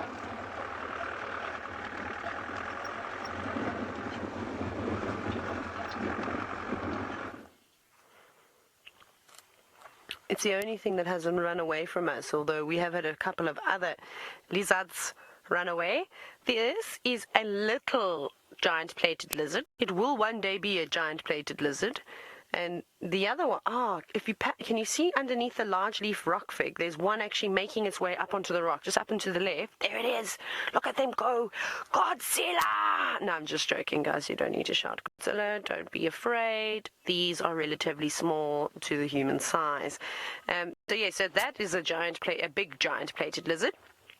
And on this granite boulder, which the lizards are laying on, you can see lots of them. I'm waiting for them to come out, because if you're patient enough, they'll all come and sunbake. So I'm sure this has been explained to you about 10 million times now, but we'll do 10 million and one times. Is that a number? No, of course it is. I'm South African, so I just have to check. So basically, they are, I'm not sure what we're looking at. I don't think we've got anything in frame now. Can we maybe look at the big one? Because that one's quite cool. The way that yes, look at that. That lizard could not be laying flatter on the rock. And what it is doing, it's absorbing the heat, because granite rocks retain lots and lots of heat. And do you know how I know this? It's because I've slept on this rock before. This is a rock called Tashinga's Rock, and we actually do sleep outs here, which is insane. It's like absolute madness. And we'll come out with all the students, and we make a little fire, we have dinner out here, and we basically lay like the lizards on the rocks. Louise is now panicked, and she said, why on earth would you want to sleep outside? Why would you not want to have a sleep out in your little sleeping bag, snug on the rock? You'll be surprised as to how comfortable a granite boulder actually is. And it was amazing. You watch the stars, bars, so you can see it's quite a nice little setup here. So we sort of all spread out around and on this rock, not too far back there, because then that's where the leopards will get you. And then we have sort of shift rotations. So essentially what that means is that there'll always be 2 people up at any given time during the night around the fire, stoking the fire, boiling water. There's normally lots of tea that's consumed, and if no one's watching, you may or may not, and I can't say that I'm speaking from experience, I will deny it, eat an entire packet of marshmallows. You have to roast them, of course, on the fire. We don't do s'mores in South Africa, so we don't have delicious chocolate biscuits. The lizards go to bed. Of course, they are very annoyed when we're here because we jump around on their home. But funny enough, and I'm sure most guides have experienced this when you come to places like this, and this is quite a nice sundowner spot, off it goes, is that these lizards become, like the leopards and lions, they become habituated to people. So they might hide away under their little crevices and keep out of harm's way. But every now and then, if something falls on the floor, they'll run out at your feet and try and grab it. So it's quite an entertaining game. But this is an awesome view. Now, again, this is where we're so lucky, is that we never, with the students, it's sometimes really difficult to get a view and to learn about animals like this. But that's where, of course, watching these live safaris is fantastic, because we can sit at a distance and the animal doesn't, they know we're here, but ignores us.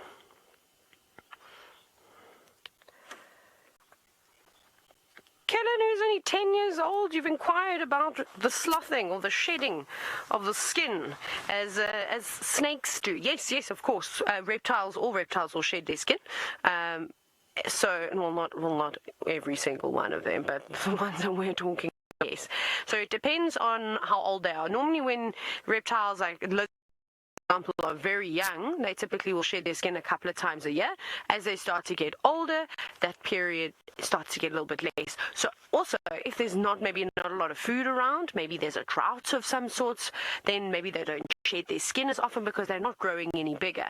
That was quite a big one. Those I'm just trying to see, I have a cable tie here, because obviously, how long would you say this cable tie is? 2 rulers? Just shy of 2 rulers. Alex is not talking to me today. He's ignoring me now. It's fine. Whatever. It's okay. I would say this is almost 2 rulers, Kellen, and I think that you think it's 1? Never. Never. I'm checking the packet. This cable tie is... It says 4.8, but I think that's wrong. No.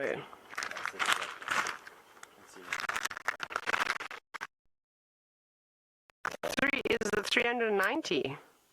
That's way more than a ruler. That's that's way more. Almost 40 cents. Exactly. So I think that this, and then plus this much, Kellen, is how big a lizard is going to get. These ones in particular. So that small one that we saw was probably half the length of this. So they don't get very long, but they get quite wide. Right.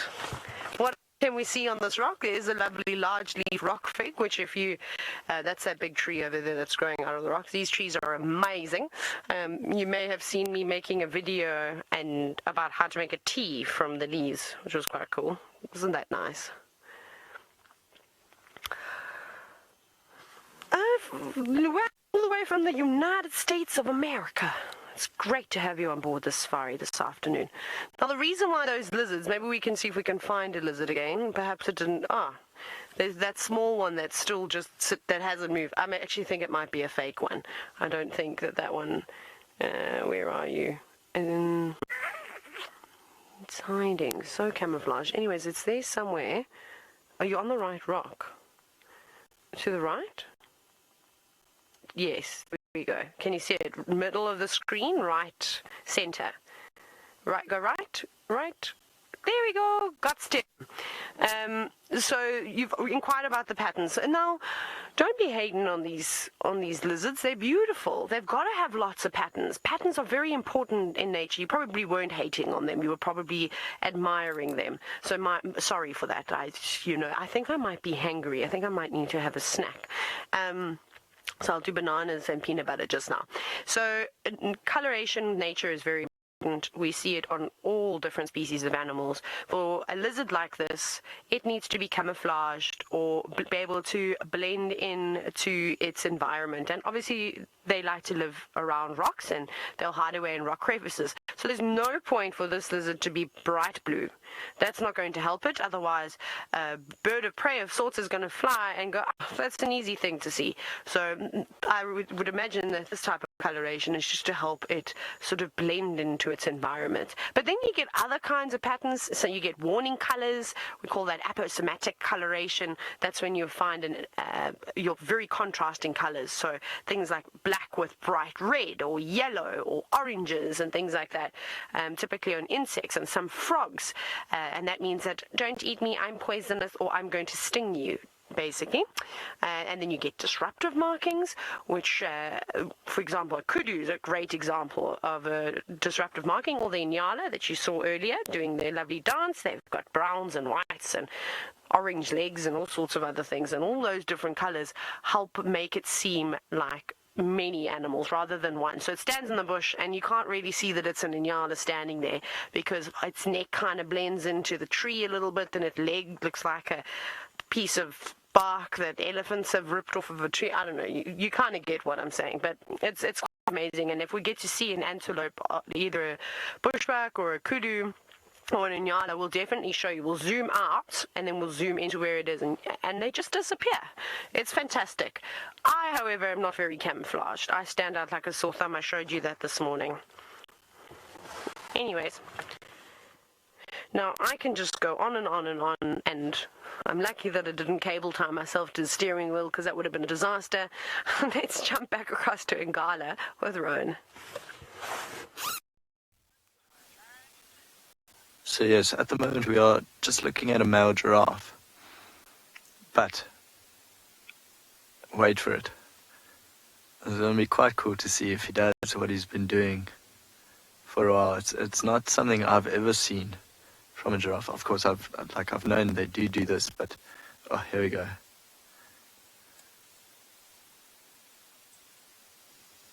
Of course, might take a while because he needs to bend down to pick it up. But keep watching. This is so cool.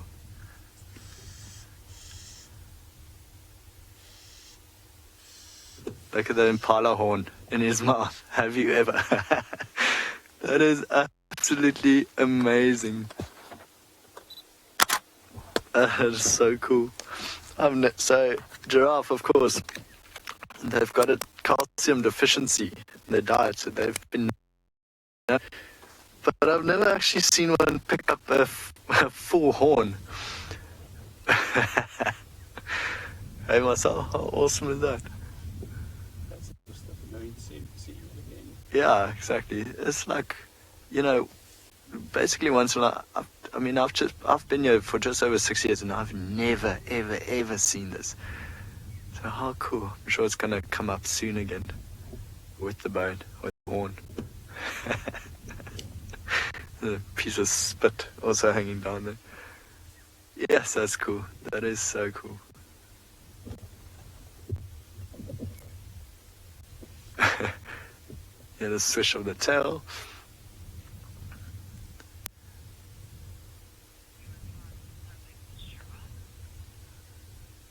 Yeah. I think possibly also my favorite giraffe now on andBeyond Ngala. That is just, I'm speechless. I'm pulling funny faces at this. Potting.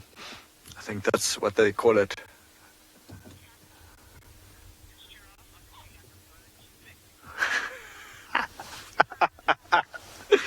Calendar has commented that this giraffe obviously has a bone to pick. Calendar says, Dad joke. I'm actually leaning back in my seat now, just enjoying that joke. Thank you. The giraffe didn't get it. He's not smiling. So I'll tell you later. What do lions say before they eat? Let us pray.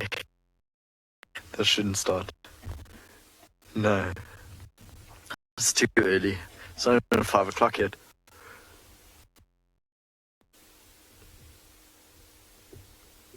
Of course, it takes him quite a while to bend down to get to that because he feels quite vulnerable.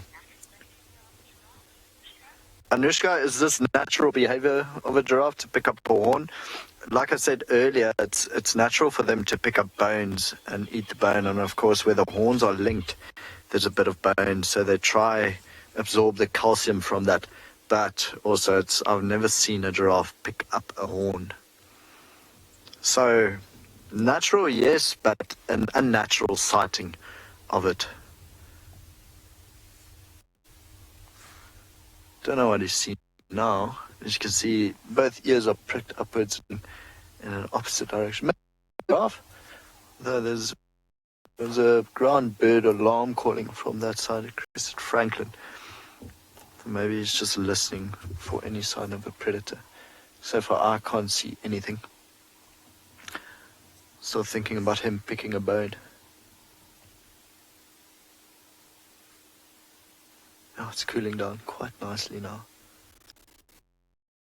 I'm pleased.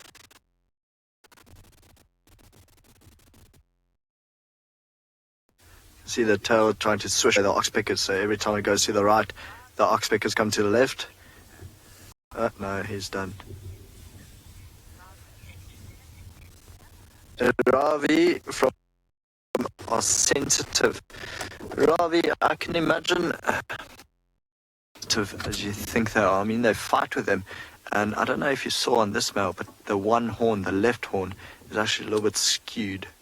So I think it's quite painful, but they do fight with it, which will mean that they are quite hardy. Oh, it's going to cross the road. I like this guy. And he's not going to cross the road just because I know he will cross the road. Thought I jinxed him. So, of course, with their horns, well, they're actually called ossicones. And, you know, he didn't cross the road. Please turn left. He does not want to cross the road. Their horns actually fuse from the top down into the skull. So when they're born, it's actually flat on their head. And it takes quite a while to fuse. But I don't think it would be sensitive. I mean, to break one, because it's like breaking a bone that's fused to the skull. So Ravi, it is sensitive, but because they fight with it, you know, it's hardier than their head or their actual skull, if I can answer it that way. Okay, so we're going to let him walk off into the sunset, and not onto, as we all thought he would.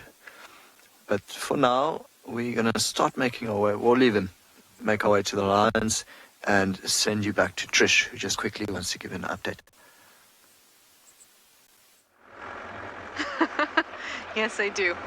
I want to see you all and show you that things are a little dry out here. I haven't even picked up on tracks. I did find something very close to a leopard, and that was an ancient leopard track on Cheetah. By ancient, I mean maybe about a week old. On one of the roads less traveled. So now I'm heading west and hoping that our luck will be slightly better on this side. I'm just happy for some leopard tracks so I could follow us something. But I feel like it's just one of those days. But that's okay too, because I'm still enjoying myself out here, and I'm sure that you guys are too. The light is beautiful and soft. It's my favorite kind of light. Here's a nice view of the mountains. I know you saw them with Taylor as well. Hazily in the background.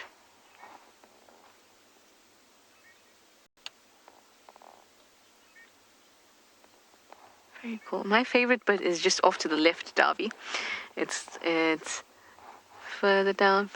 It's where there's those couple of mountains that look. There we go. That one. There's so many layers. I like that. Very nice. So these are the Drakensberg Mountains.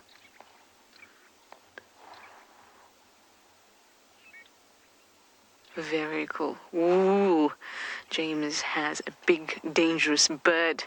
Let's go see what it is.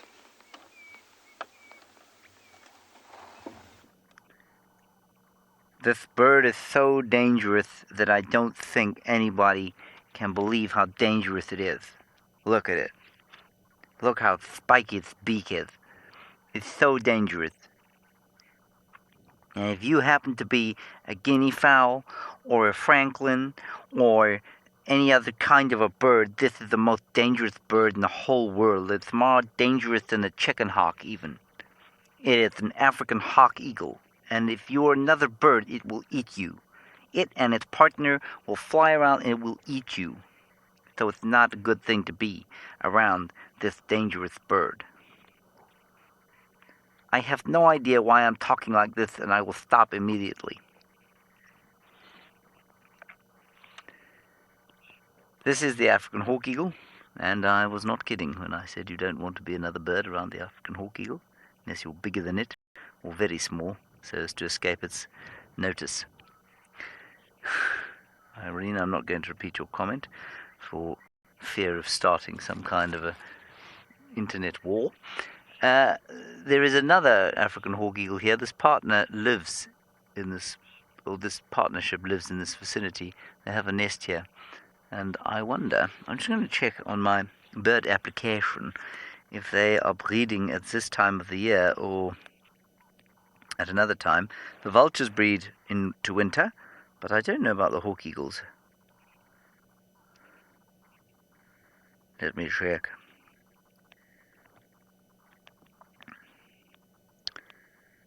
Breeding, monogamous, solitary nester. In Zimbabwe, closest nests 3 kilometers apart. Blah, blah, blah, blah, blah, blah, blah, blah, blah. Laying dates, April to August. There we go. Peak, June, July, so they're winter breeders. And I love the name in Latin of this bird, Aquila spilogaster. And that is a very handsome Aquila spilogaster that we're looking at there. And that particular Aquila spilogaster is sitting right next to the nest and is probably going to do a bit of housekeeping before the laying of the eggie. Only one eggie will be laid. Oh, 1 to 2 eggies, in fact. And a record of 3 eggies have been laid. So they'll be giving consideration to how many children to have this year, or try to have this year.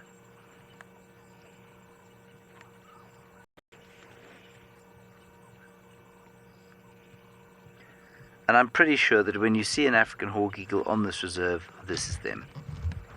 It's the same pair. Goes, and often when they fly, like you've just seen there, you'll hear from squirrels and from francolins, and the general alarm is sounded. Good. Well, Aquila spilogaster, we're going to press on from here, and we're going to head hopefully towards the hyena den, where we'll have a lovely time with some little baby cubs in some good light. That's going to be our plan anyway. Often the best laid plans out here, of course, don't really work.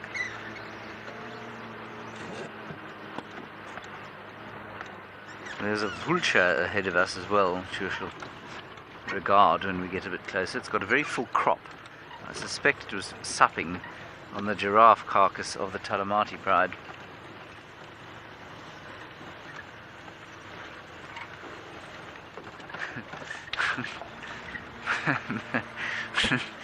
Son Amandus, I have the same problem, which you may have noticed. There's the vulture. You say you're now only able to refer to eggs as eggies. Yes, I have the same issue, and in fact most of the people in our camp refer to eggs as eggies. Would anyone like eggies for breakfast? There's the crop. Yes, you can see the crop. Also, we say eaglies, litly, beetlies. If you want to know where it comes from it comes from a chap who worked at Londolozi. He still works at Londolozi, and he was a one-time security guard, and then his character was such that we thought he was wasted as a security guard, and so he became butler. Or you have a sort of personal waiter when you go to Londolozi who looks after you throughout your stay. And his name is, shall I give his name? Yeah, I can give his name. His name is Excellent Makamu. And Excellent has the most marvelous way of speaking. But the one thing he always did was, instead of any word that ended in L-E, was Lee. So it was Beatly, Litly, I can't think of another one straight off the top of my head. Anyway, so it was always that Beatly, and then it was often he'd put IES on the end of a word, so it would be egg or eggies, and rusks or ruskies, and that's where it comes from. And it was brought to life, of course, by my great pal from Londolozi, Duncan, who started writing a few stories about him and did a wonderful impression of Excellent, serving eggies and little ruskies. And that's where it comes from. And I have been unable to lose it from my lexicon. My parents also say eggies and litly and beatly now.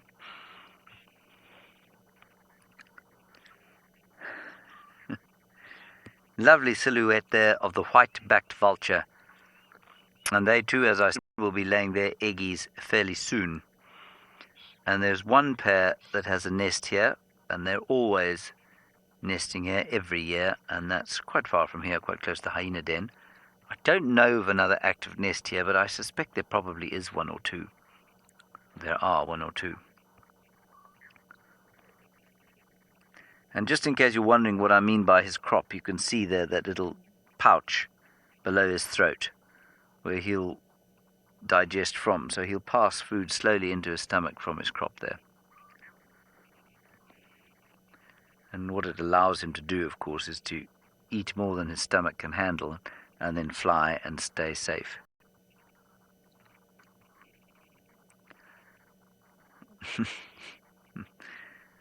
Applehead, you say eggies, beefaloes, crocodillos, and you've learnt a new vocabulary for me. I am sorry about that. I know some people get a little irritated with it, and I apologize to you if you do get a little irritated by it, but I mean no harm, I promise.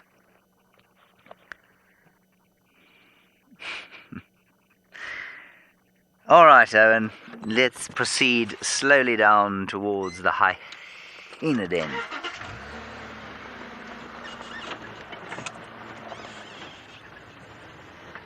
Hooray, we have got the first big game of the afternoon. It is at Ngala Private Game Reserve in the Timbervati, and it is a lion. Right, so as we said, we're going to come back to the Ross males, and then, of course, here's the female. So I was saying this morning that they were lying down at her den, or what we think is her new den spot, at some time, but lo and behold, here she is. You can see she's looking to her left, so it might be that one of the Ross males is moving around slightly, a little bit over there. Yeah. So we still have not seen any cubs. We don't know how many there are, but it's good to know she is still around here. The other day we drove past and there were hyena trucks going straight to the bush where we thought her den site was. So maybe she moved there. Maybe she was inside and just gave such a big growl that the hyena actually turned around. From the trucks you could see quite a small hyena. I think it was just curious maybe about the smell, the sound, whatever it heard in that bush. Of course, yeah, we only saw the tracks, but it's good to know she's still around here. So hopefully the babies are somewhere in this area as well. But I mean, it should be a good sign that they are still alive and around, because she's here and both the Ross males are also here, which is lovely. A very good looking back of head shot here. So quite a nice scene with a bit of patchy sunlight on the grass in front of her. They are very, very aware of everything that's going on, very awake. So why it's a good time to come look at lions. So for now, this was the first lion we saw. We didn't go around or further yet to see if we can see the Ross males. They would be a little further west on this 2-track. and then to our right. I want her to face us. She's probably got one of the most beautiful faces on a lion that I've ever seen. Very serious, very determined look.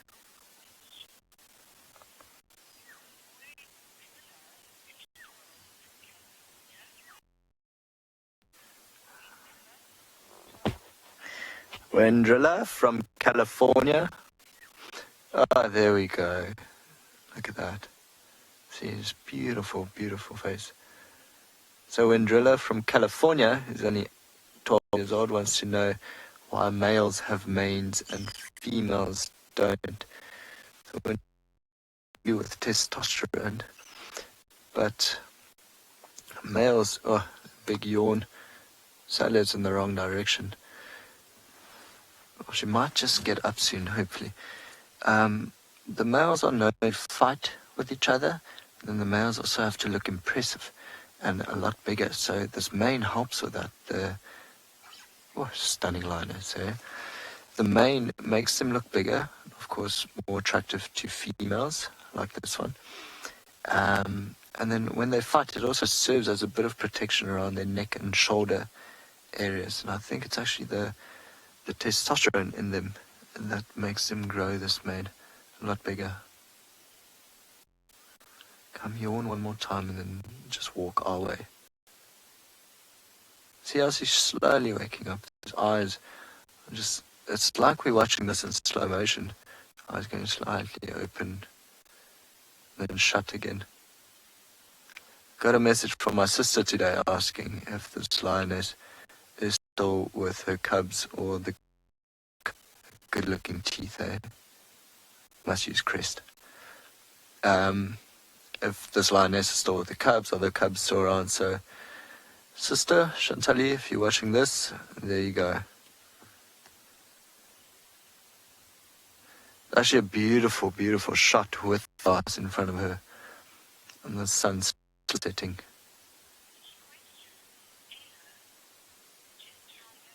Oh. Ella has asked if tiger and lion habitats ever overlap.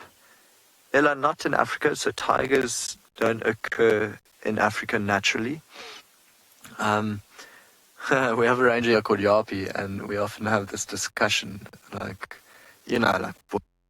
Boyd, and both of us actually feel that lions would win, although tigers, I must say, are relative. So, do you know, are there tigers in gear in India? I'm not sure. I don't know. No, you get Asiatic lions in gear in India. Don't know, maybe one of the viewers can help us out if there are tigers in gear in India.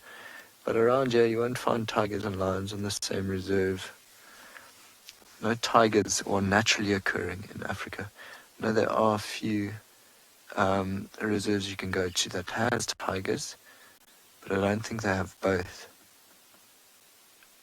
Be very interesting to see what happened, because both of them are basically apex predators where they come from. And size-wise, not that much different. Although tigers are known to be more solitary, whereas lions are in pride. So I think a tiger would really struggle to stay alive. Basically, it's probably just be a bigger leopard in this area. Nothing can really beat a pride of lions. This is a good sign as well. She's yawning, she's grooming herself. Pretty sure she'll stand up soon. And of course, I want to see which way she goes. If she goes to the other side, we're going to lose sight of her and we can't follow her. But if she comes to this side, it'll be phenomenal. Black tips on the ears, very characteristic.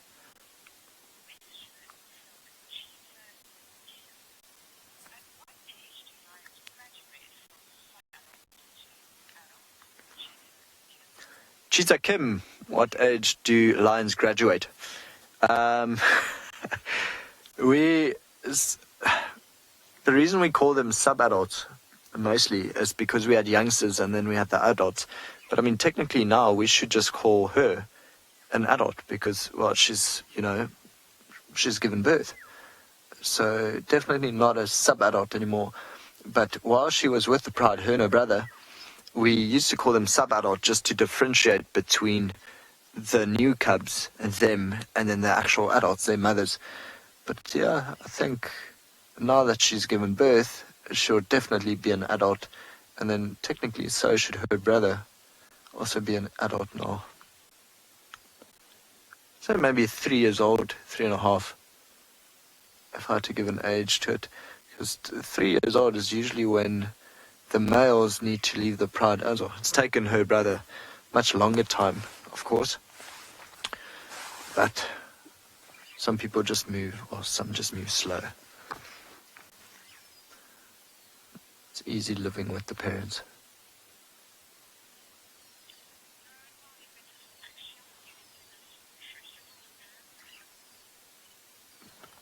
Okay, so while we just wait for her to wake up, we're not going to move too much until she moves. We're going to send you back over to Trish. I think she's looking at a pan. I am looking at the pan, and I'm looking at the beautiful sun. Like I said, the light is just... Telemarty Pride. They're on Roundleaf Tea Road. Oh, let's just turn that down. There is a lovely little pan there. And these little pans fill up along the way, and they're just beautiful. I really like them, especially in the light of the setting sun. And through the lovely combretums and the magic quarries, it just is stunning. A perfectly stunning picture for our birthday, everyone. It's WildEarth's birthday today. Yay! Pretty exciting. I think it's an awesome concept that we've managed to get hold of, that we can bring this to you live and can be interactive and we can speak to you all. Isn't that just awesome? And most importantly, we can educate you and bring all the wonderful animals to your screens. And in fact, if you love it as much as we do, please go to our support page, which should come up at the bottom of your screen and now, or even maybe a couple seconds before, and maybe a birthday present for us. Support us if you'd like to see us going. Because I would love, thank you, Louise. Louise says I got the timing spot on. I should have done like that, and I would have got it even perfect, more perfect.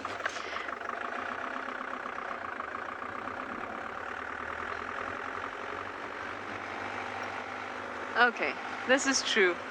This is true. Louise is the one who got it perfect. But I think teamwork, Louise, teamwork. So I'm hoping to get now an elephant in the sunset. It is definitely a day of hoping. A birthday elephant. Why not a birthday elephant? We have a lonely birthday Impala who's now going to walk away from us. Oh, there you are. It's just the light. The light is gorgeous. You can see... Oh, Davy. There's a little family in front of us who's watching us very carefully. Do you see them just there?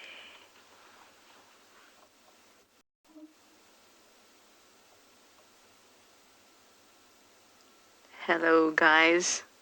Oh, they're so cool. Oh, this little one. He's a dwarf mongoose, everyone. Look at that little tail that's hanging out. This is just gorgeous. Now, have you seen any larger carnivores around, guys? No? These guys are really feisty, and that's why I quite like them. They're small packages of dynamite. Really pack a punch. They're really fierce, and I like that.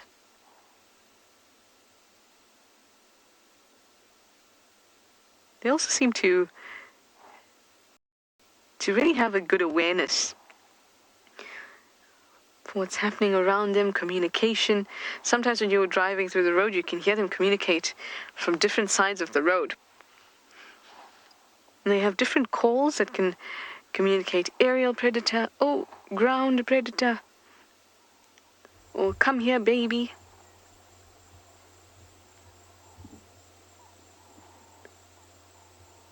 Really intelligent guys. Really cool. I saw an impala running, which is great. Because maybe there's something following it. Just got my...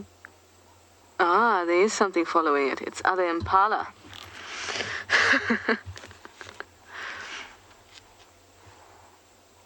In the long grass in the west. Oh, look at your little head.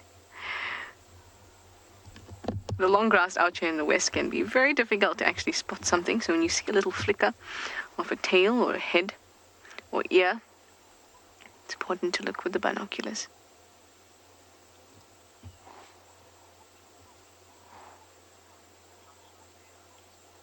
Yes, a lot of you are chatting about how smart they are. They are really smart. Oh, it's just pardon Louise there. She meant how cute they are. They are very cute, but in fact they are also very smart. They are. Look at that little head down in the left there. They are very smart. They are highly social animals. They have a lot of social organization and communication that has to go on, and that can drive intelligence. When I mean intelligence, I mean not as in how high is your IQ or how smart you are, but rather actual cognitive ability. And it is important and worth investing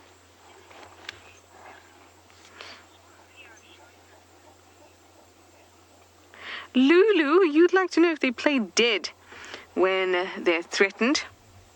And you saw a video recently of that. I think I'm going to throw this question to Taylor, because Taylor has experienced it, and she had a video actually that went viral of one of them playing dead. And yes, they do that. It probably is Taylor's video that you've watched, Lulu. They certainly do that. It's not their first line of defense, and it's hysterical when they do it. But they certainly do. I would love for Taylor to tell you her experience watching it. It was hilarious, and so was she narrating it.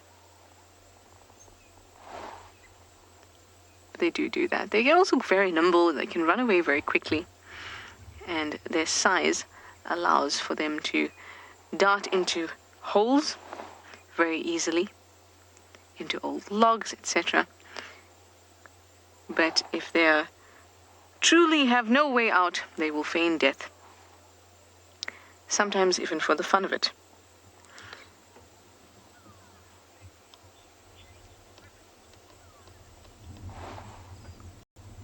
Very sweet. Well, these guys are also not the only animals that can play dead. Ribbon is also very good at doing that, and she's with James. Let's go say hi. We think that Ribbon has got a hangover. She looks deeply unimpressed with her existence right now. Louise thinks she regrets becoming the matriarch, and she has covered her eyes and nose, as one might if one had overindulged of an evening, and was hoping that the day would pass to tomorrow. Ribbon, been on the sauce, have we? Big night last night. Barely even acknowledging our presence. Now, we are going to wait here, because I am desperate to see the babies come out.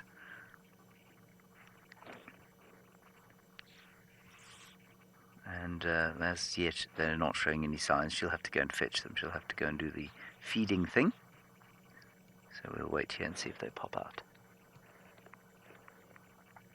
While we wait, and let me tell you that the great Tristan Hicks, photographer extraordinaire, master guide, all-round good fellow, one-time fast bowling sensation, is going to be doing an Instagram live come 6 o'clock on the official WildEarth Insta page, which is not very ironically named WildEarth Official.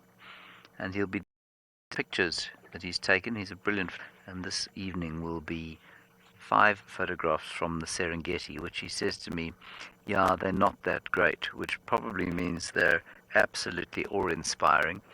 Anyway, he'll tell you about the stories about how they were created.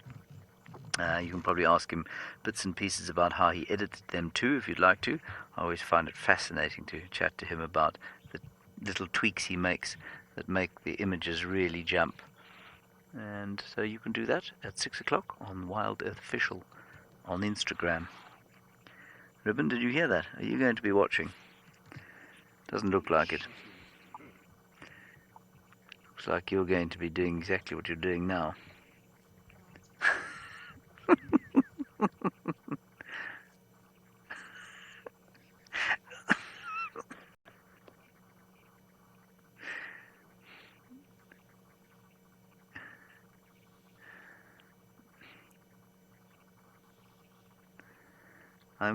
I'm going to say something now that is almost certainly going to get me into trouble.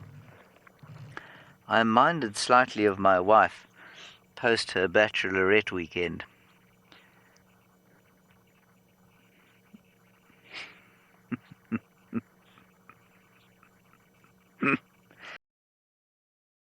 Leave me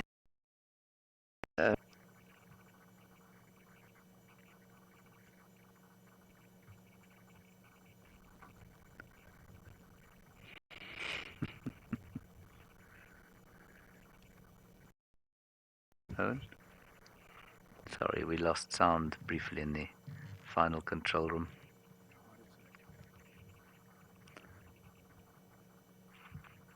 I still am very interested in the piece of meat that was here 2 mornings ago. It looked much too red to have belonged to the giraffe, whose unfortunately devoured front leg we looked at earlier.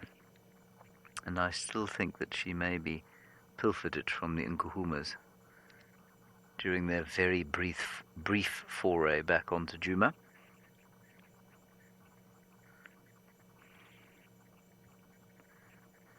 I must confess, I'm not sure that motherhood is something that Ribbon has been particularly enthusiastic about. It does seem, as Louise says, to be weighing on her slightly. Anyway, we're going to wait here and hope that she goes up and provides me with what I want, which sounds incredibly selfish and self-centered, which it probably is. So let's go across to Trishala. She's got a whole group of little carnivores.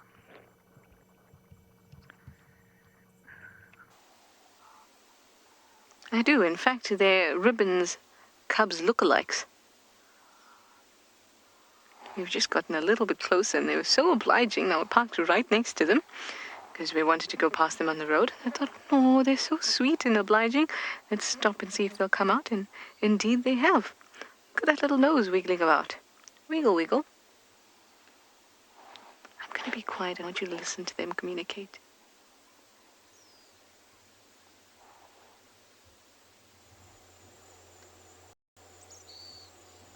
Can you hear that high-pitched kind of little squeaky whistle?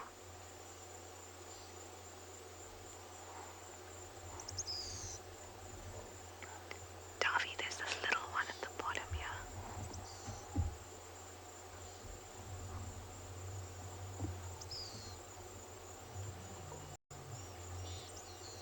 Hello. You've got some spider web on your face. Have you been digging where you ought not to have been digging? Looking for a spider snack. So a really nice look at their eye. Their pupils are round, but actually a little horizontally flattened. Which is quite cool.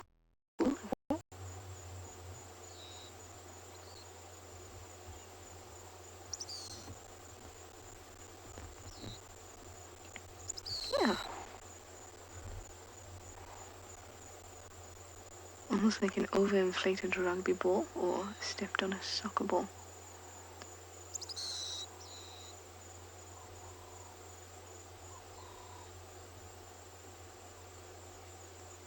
Now, having round eyes or round pupils that have a slight flattened either horizontally or vertically is because there must be a slit, and what the slit allows is a wider pupil opening, so it allows even more light into the eye. That slit might also have to do with the fact that a lot of the time they're foraging close to the ground. But I'd say it's mostly round, just slightly flattened. Oh, that was very artistic. Thank you for the pose. Just slightly flattened. And animals that will have their heads close to the ground often do have horizontal slits. We're talking herbivores. Carnivores generally have round or vertically slit eyes. This is just slightly oval. This must help them to watch around them as they forage. Also keep an eye on the horizon.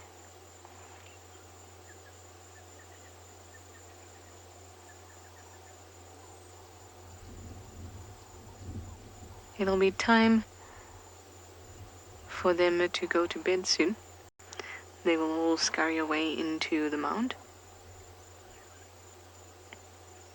And they'll use the tunnel system of the mound to move around.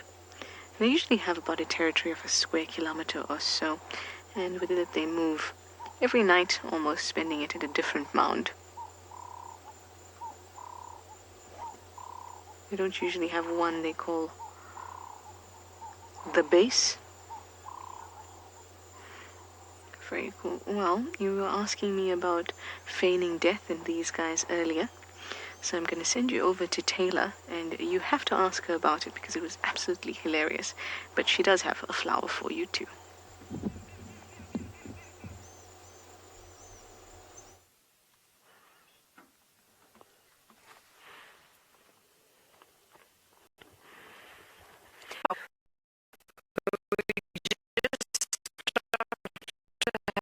Have a quick look at some of the cedar flowers or flannel weed. They're called a variety of things. Bushveld buttercup, I think, is another one, and there's a couple of different species that you get of them. The other day I was looking at all the different yellow flowers, and do you think that I could find one insect? Well, today I can't, but the other day I could. I could find so many insects. It was amazing. There was a little weevil of sorts. There were bees. There was a carpenter bee as well. And today, not even one thing. And that's basically what happened to me. I had the amazing...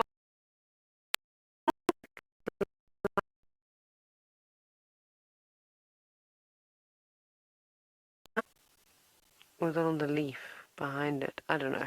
Anyways, everything that could possibly went live. Oh, it is something. It actually looks like a little... Actually almost going to have a nervous breakdown because I just had to talk nonsense. Nothing would hang around. It was an absolute disaster. Well, I thought it was a disaster. And I was on the verge of tears. And I'll never forget the directors. I can't remember who was directing that day, but they said, Taylor, please, we have to come to you. We've got no feed in the mar, or then someone else, we've had to crash car. Everything flies away from me. And then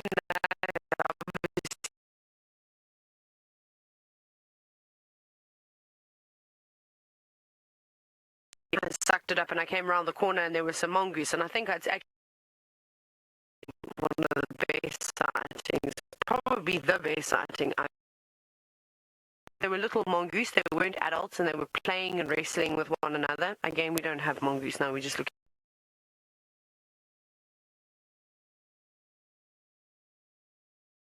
We're looking for insects currently, but we can't find any. And yeah, it was interesting. I mean, obviously, there's no need for a mongoose to death feign because the hornbill doesn't want to eat. Although I wouldn't put it past a hornbill. They're sneaky. I've seen lots of things between their beaks. No, they won't. They have an interesting relationship. Not normally one that a mongoose would need to fear. They do strange things to draw lots of attention to myself and make people. The hornbill did look at.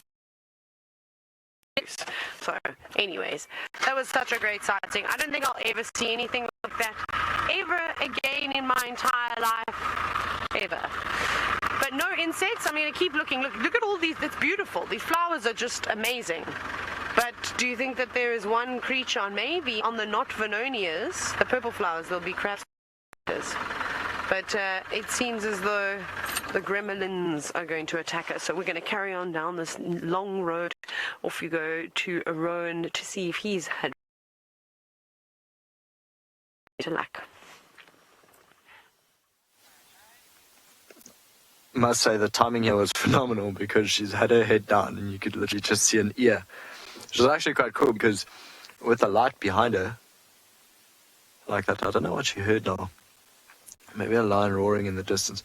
But with the light behind her like that, you could follow a fly. You'd fly up, land on her ear, her shake her ear, and fly up again, land on her ear, her shake her ear. But that's basically what Masa and I have been watching for the last, I don't know, 10 minutes or so.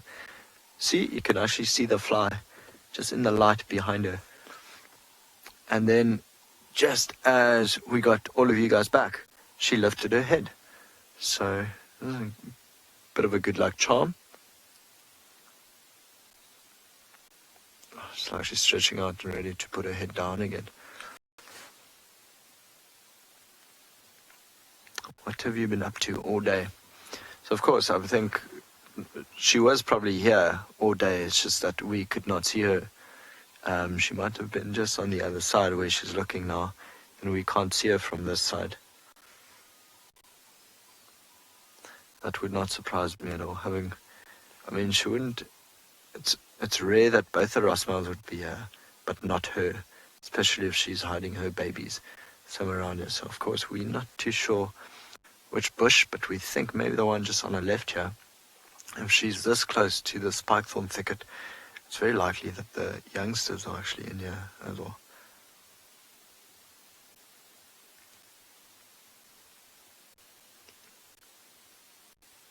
Nice that both fathers came to babysit a little bit. No, see, that's exactly what me and Masa have been seeing for the last 10 minutes.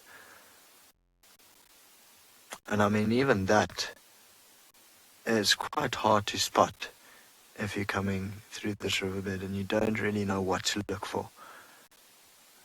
Because I'm sitting about 10 centimeters below the camera, so I'm even lower down and can see less than the camera can. Big shoulder blades there, very powerful animal. She's grown up really well. I'm excited to see your babies. I think everyone's excited to see your babies. Whenever you're ready.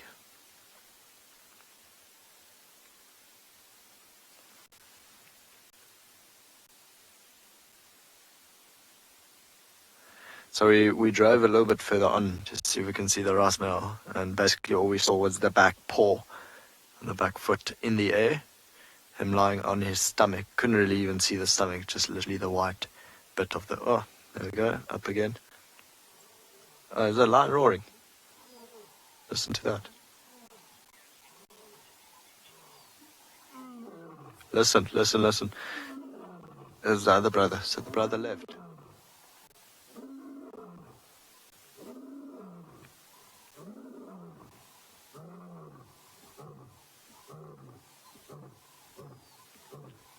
She goes.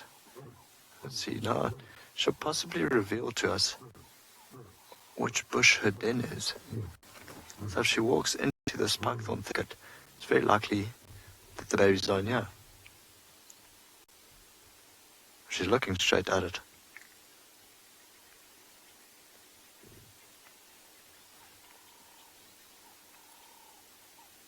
I'm surprised that this male would roar so close to her youngsters. Of course, him roaring like that advertises his territory. So I'm going a little bit forward. Advertises his territory, but it also... I think she's gone way down again. Okay, so for now, let me reverse. See if we can see this Ross male. He's probably going to call again. I mean, if his brother's calling from that far, he'll answer. We had a bit of a look. Oh, there it is. Can you get that through the bushes? Forward. There we go. Well, that's a nice, perfectly framed shot. Hello there. This is the one of the Rossmals. So it seems one has already left.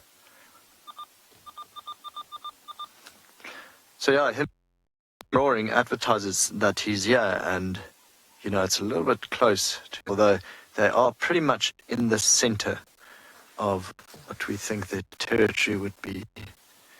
Pretty much in the center of andBeyond and Ngala. I'll sit here for a little while longer. About 5 minutes. It's cooling down quite nicely now, so quite likely they will roar again. And honestly, there's nothing like that sound, especially in the riverbed, because it echoes down the river. It's absolutely gorgeous. It's like sniffing us.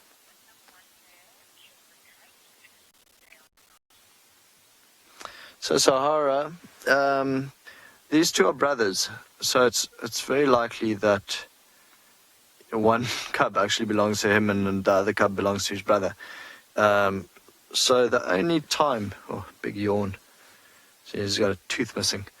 The only time really where a male would kill the cubs is if it did belong to another male, but it's also, that would be a territorial takeover.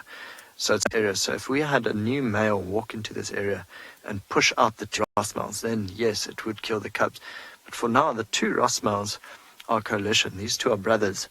So both of them pretty much think that the cubs belong to them.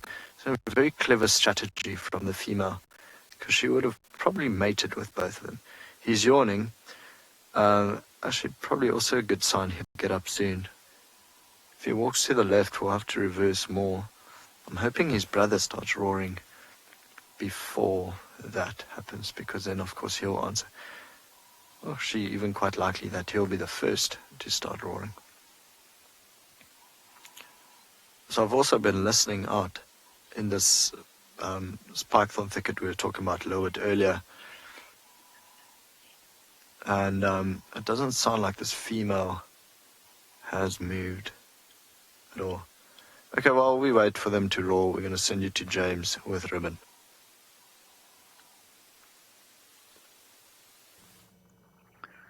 Yes, and we are hoping that Ribbon now will finally do our bidding. She has got her bottom into the bowels of the den. No doubt there are two baby cubs having their milk supper, and I'm guessing they'll be allowed out for a few minutes afterwards.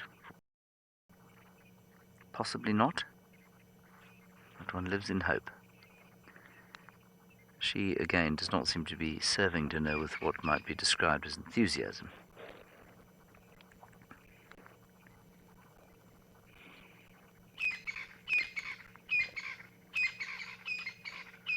Yes, Louise, there are always flies in Ribbon's kitchen. I suppose she can be excused, she's a hyena.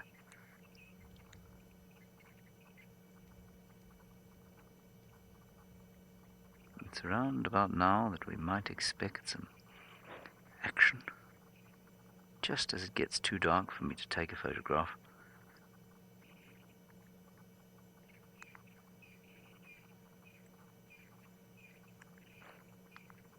She's watching them.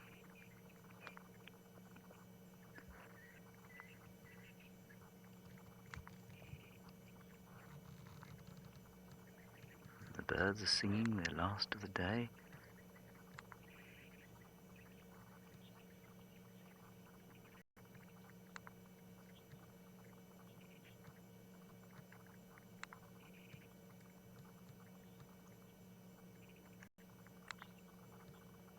Hello, Jackie Androlides.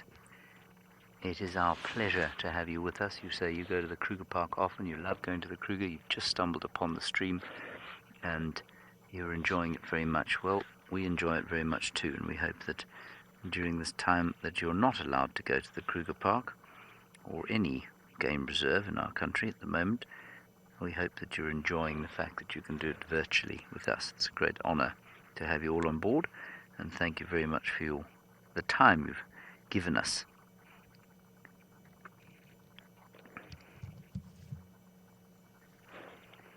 And Jackie, in case you're wondering, this is the matriarch of the Djuma clan, and we're hoping that she's going to bring out her little babies for us.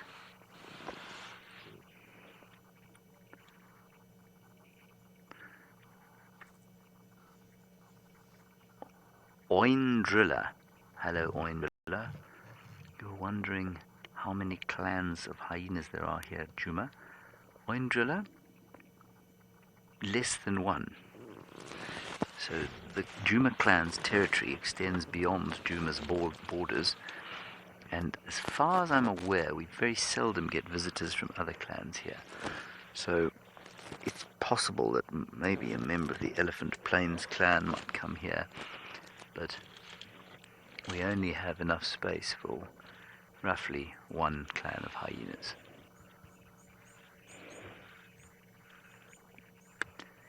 I mean, I don't actually know what the average hyena territory size is in this area, but I suspect it's probably around about 1,500 hectares or so, which means Djuma's just about the size of a hyena territory. Clans are small here, remember? In fact, no, it's more than that, about 2,000 hectares, which is about 4,500 acres.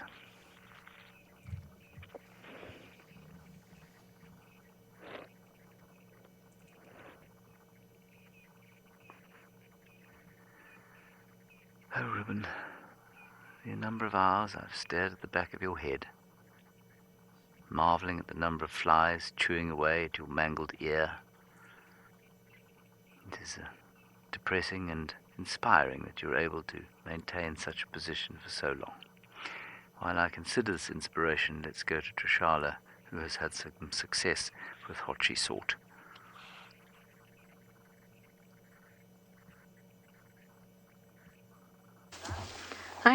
We have found some elephants. Now, this youngster is very proper, I must say. Very proper indeed. Yes, you don't want to show us now? Okay. But it was picking leaves very elegantly, stripping around the teak very elegantly. Very good control of the trunk and almost a flick of its own. Where have you gone? There's one further ahead.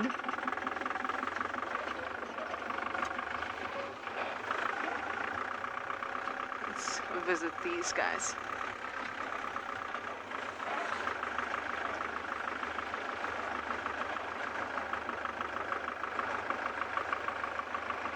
Hello, you lot.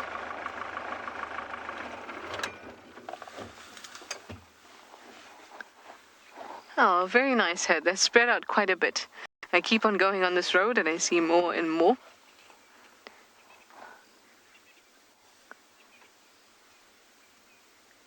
There's another.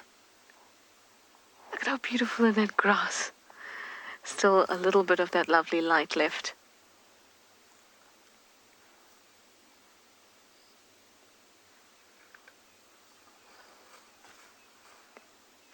Now look at the size of those tusks. So this little one is about 3 to 4 years old.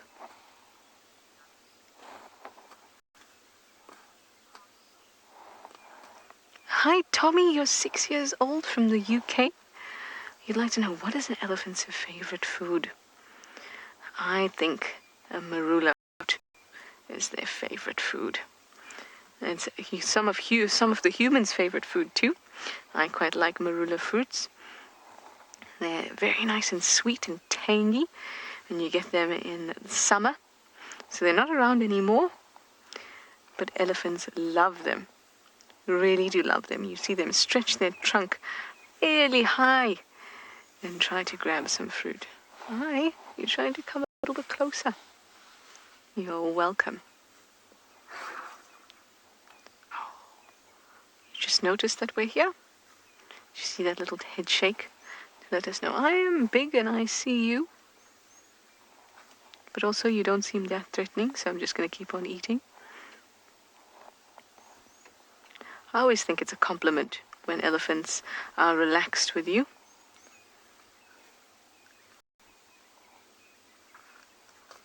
They find you very non-threatening. I think that's a wonderful compliment. Now I see a tiny, tiny one that's just moved under the belly of that adult that's to the left. Just under her there, you see a little trunk. Oh, the tree is just perfectly positioned, but this little one is actually suckling. Oh, yes, you need to be in shot. Yes, you do.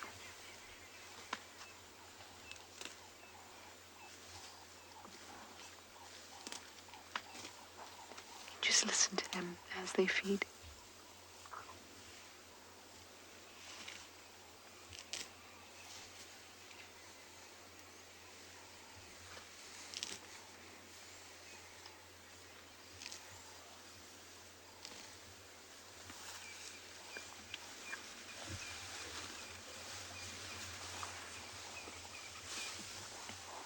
I'm going to try and roll forward. I don't think I can. Oh, just a little bit. Come on, Mahindra. You can do it. No. I don't want to start up because then that little one that's feeding will probably get a little bit of a fright. Rather let them drink.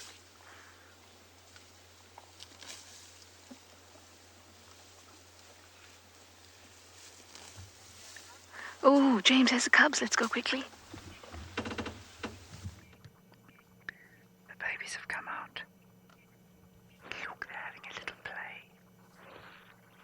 We've just got the one, I think, but Owen's seen both.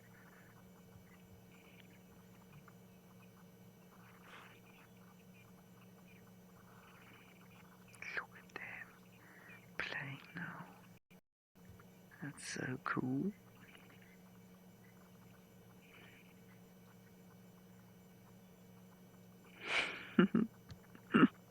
There's the other one. They're definitely both there. Now, of course, most of you have seen them actually fully out of the den. And you've made the point that one of them is much bigger than the other. I don't think we've managed to sex them yet, though, have we?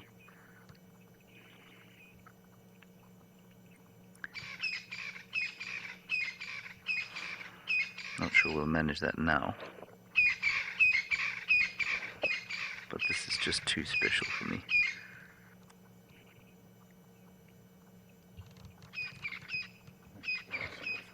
Okay, we're going to go into infrared now. In 5, oh look, 4, 3, 2, 1.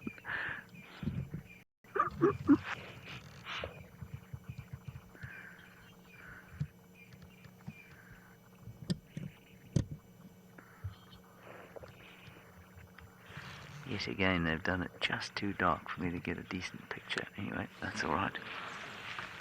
We've got a beautiful infrared image of them. Shall I just give them a little clean? There we are. Now, normally you'd expect them to be out by this age.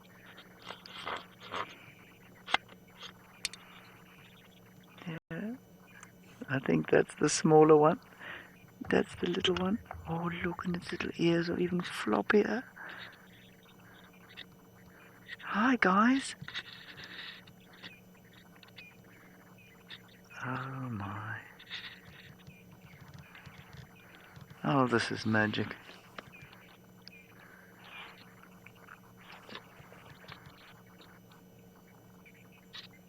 Look at that.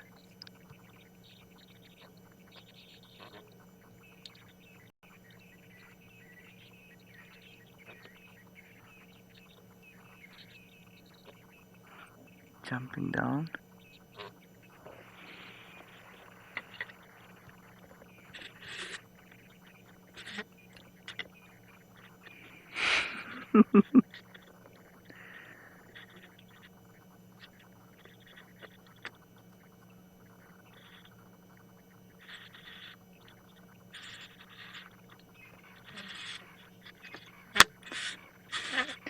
Imogen, I don't know why the hyena's face looks like a bear's face. It's not a relative of the bears. Well, certainly not a close one. I mean, relatives are part of... Bears are part of the order Carnivora. Oh, look, we're getting very confident now about our exploring. And we're strong enough to get out now, of course. Oh, this is magic. This is what we've been waiting for so long. But I know what you mean, they do look like bears.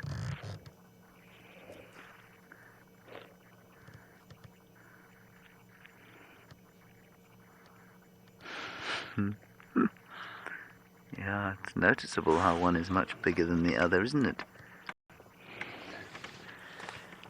Louise just saying she loves it when they're all floppy and clumsy like this. Yes, it is just a treat.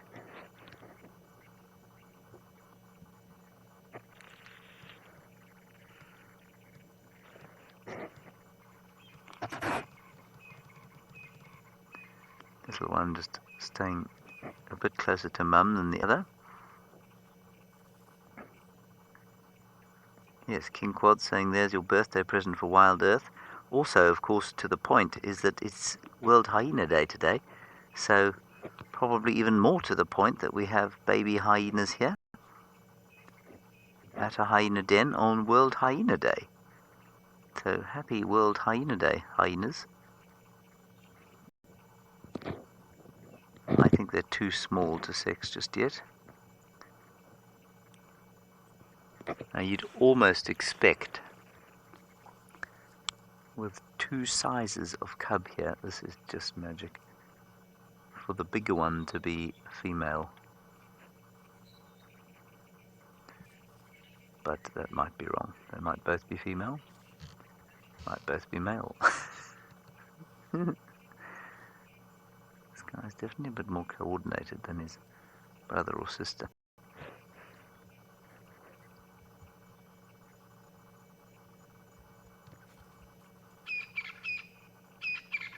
Oh, the world is such an exciting place now, isn't it, little one?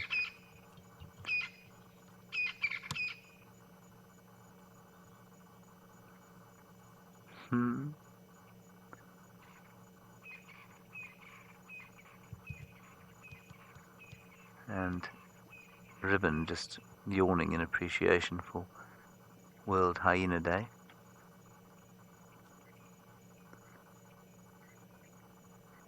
Yeah, the other one also, the little one coming out now, the little one's also got more facial hair being rubbed off, and that's probably from fights with a bigger sibling.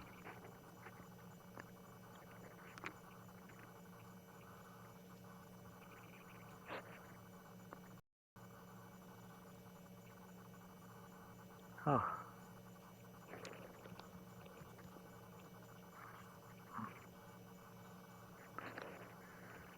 Barb has made what can only be described as a dad joke. Barb says the Hyena Day, which is the family name for the hyenas, are enjoying there all together now. Hyena Day.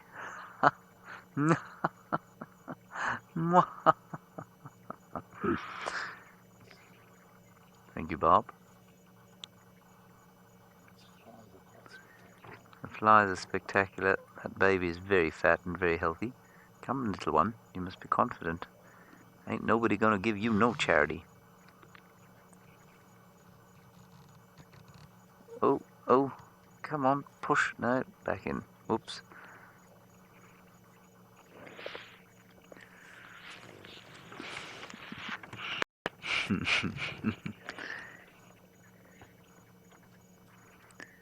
Isn't it interesting that it happens from so young that you can see which one is going to be dominant over the other?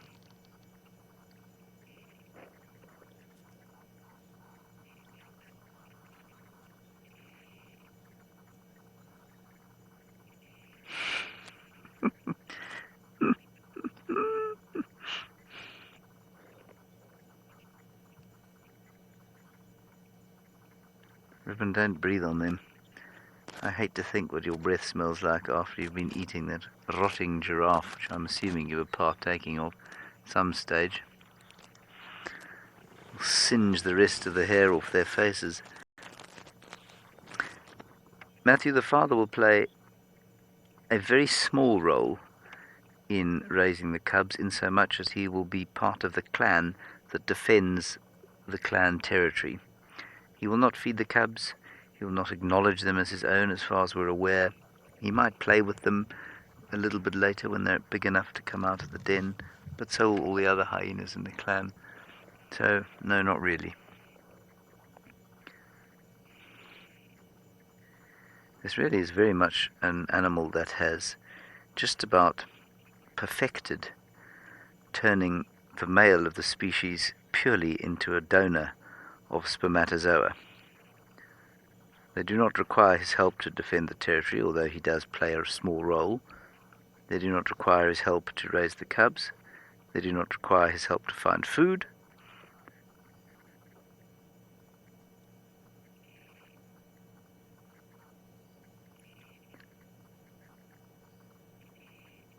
This is magnificent. Isn't this great? There's another hyena calling now.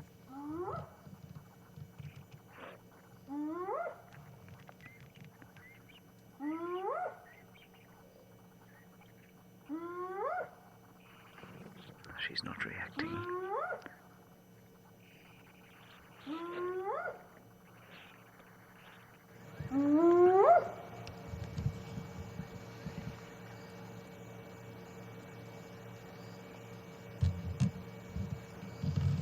She's not reacting to that sound because she knows exactly who's making it.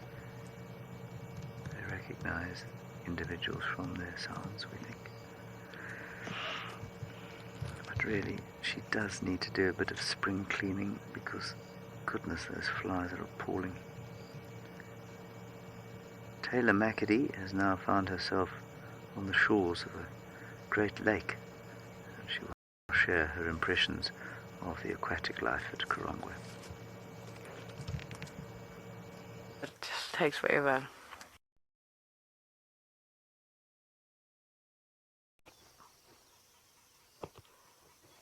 I don't know if it's a guinea fowl, but I'm going to talk about them regardless.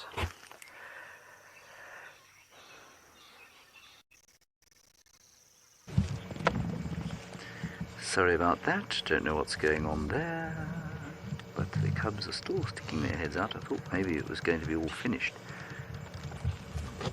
because she's now out of the den, but slowly they're starting to have the confidence to come out when she isn't lying there as a ladder.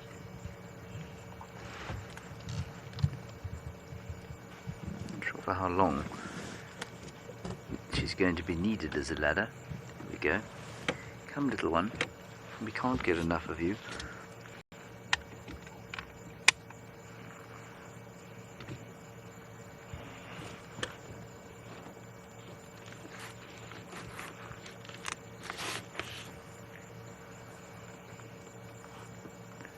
Oh, that's great.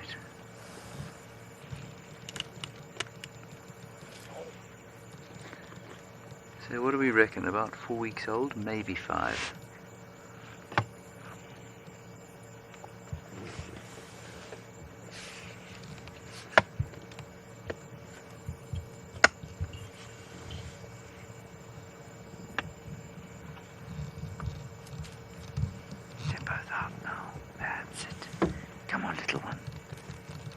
Strong like your sibling.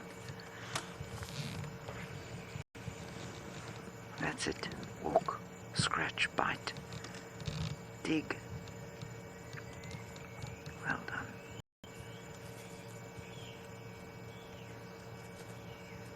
smelling the anal tastings of all their clan mates, familiarizing themselves with the scent of the clan.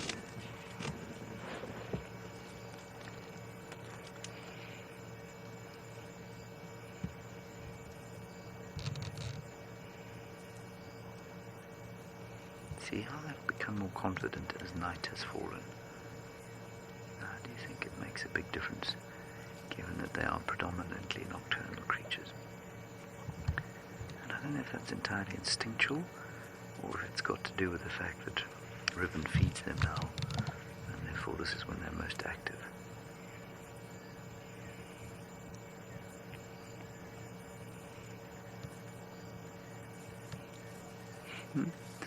They ain't done yet.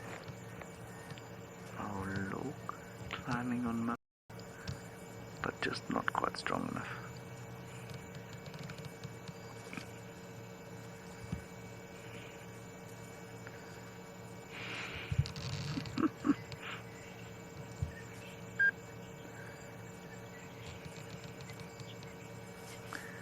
Oh, Jenna, I always forget the answer to this question. I think the spots start to show around about 2 months.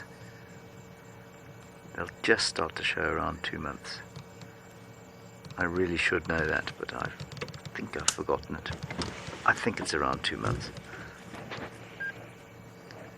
Certainly by 6 months they're fully spotted. In fact, probably by about 5 months. Happens quite quickly once it starts. I'm more than happy for one of our regular viewers to correct me if I'm wrong.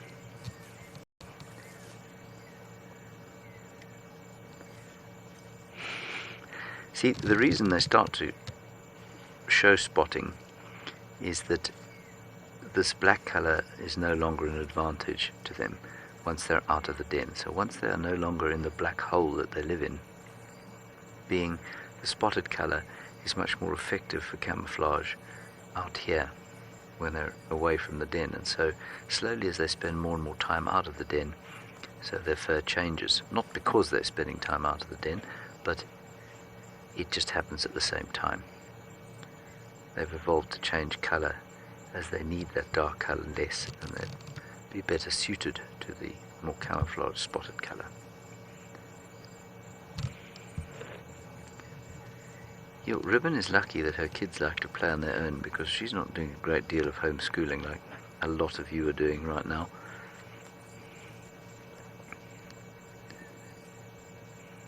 This is a vegan hyena, you see that, Owen?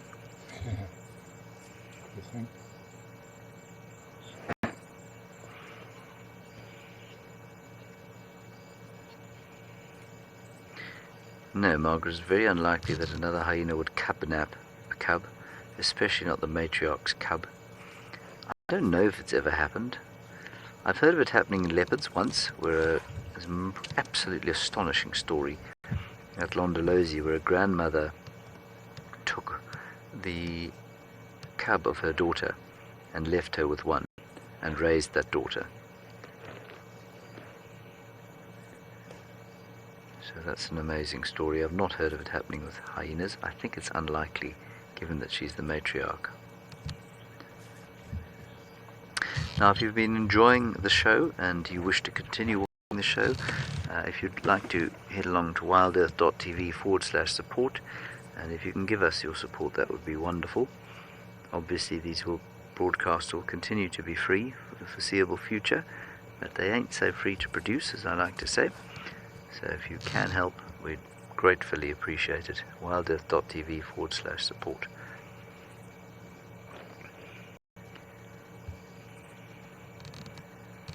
What a privilege it is to spend time with little creatures like this. With all the creatures we've seen today, but especially baby hyenas, as night falls here in the low veld of South Africa. Thank you very much, everybody, for your questions and comments, and for being patient with us as we search the wilderness. It's great fun having you on board. It's an honor to have you on board, and we'll see you tomorrow morning at 0600. Bye-bye.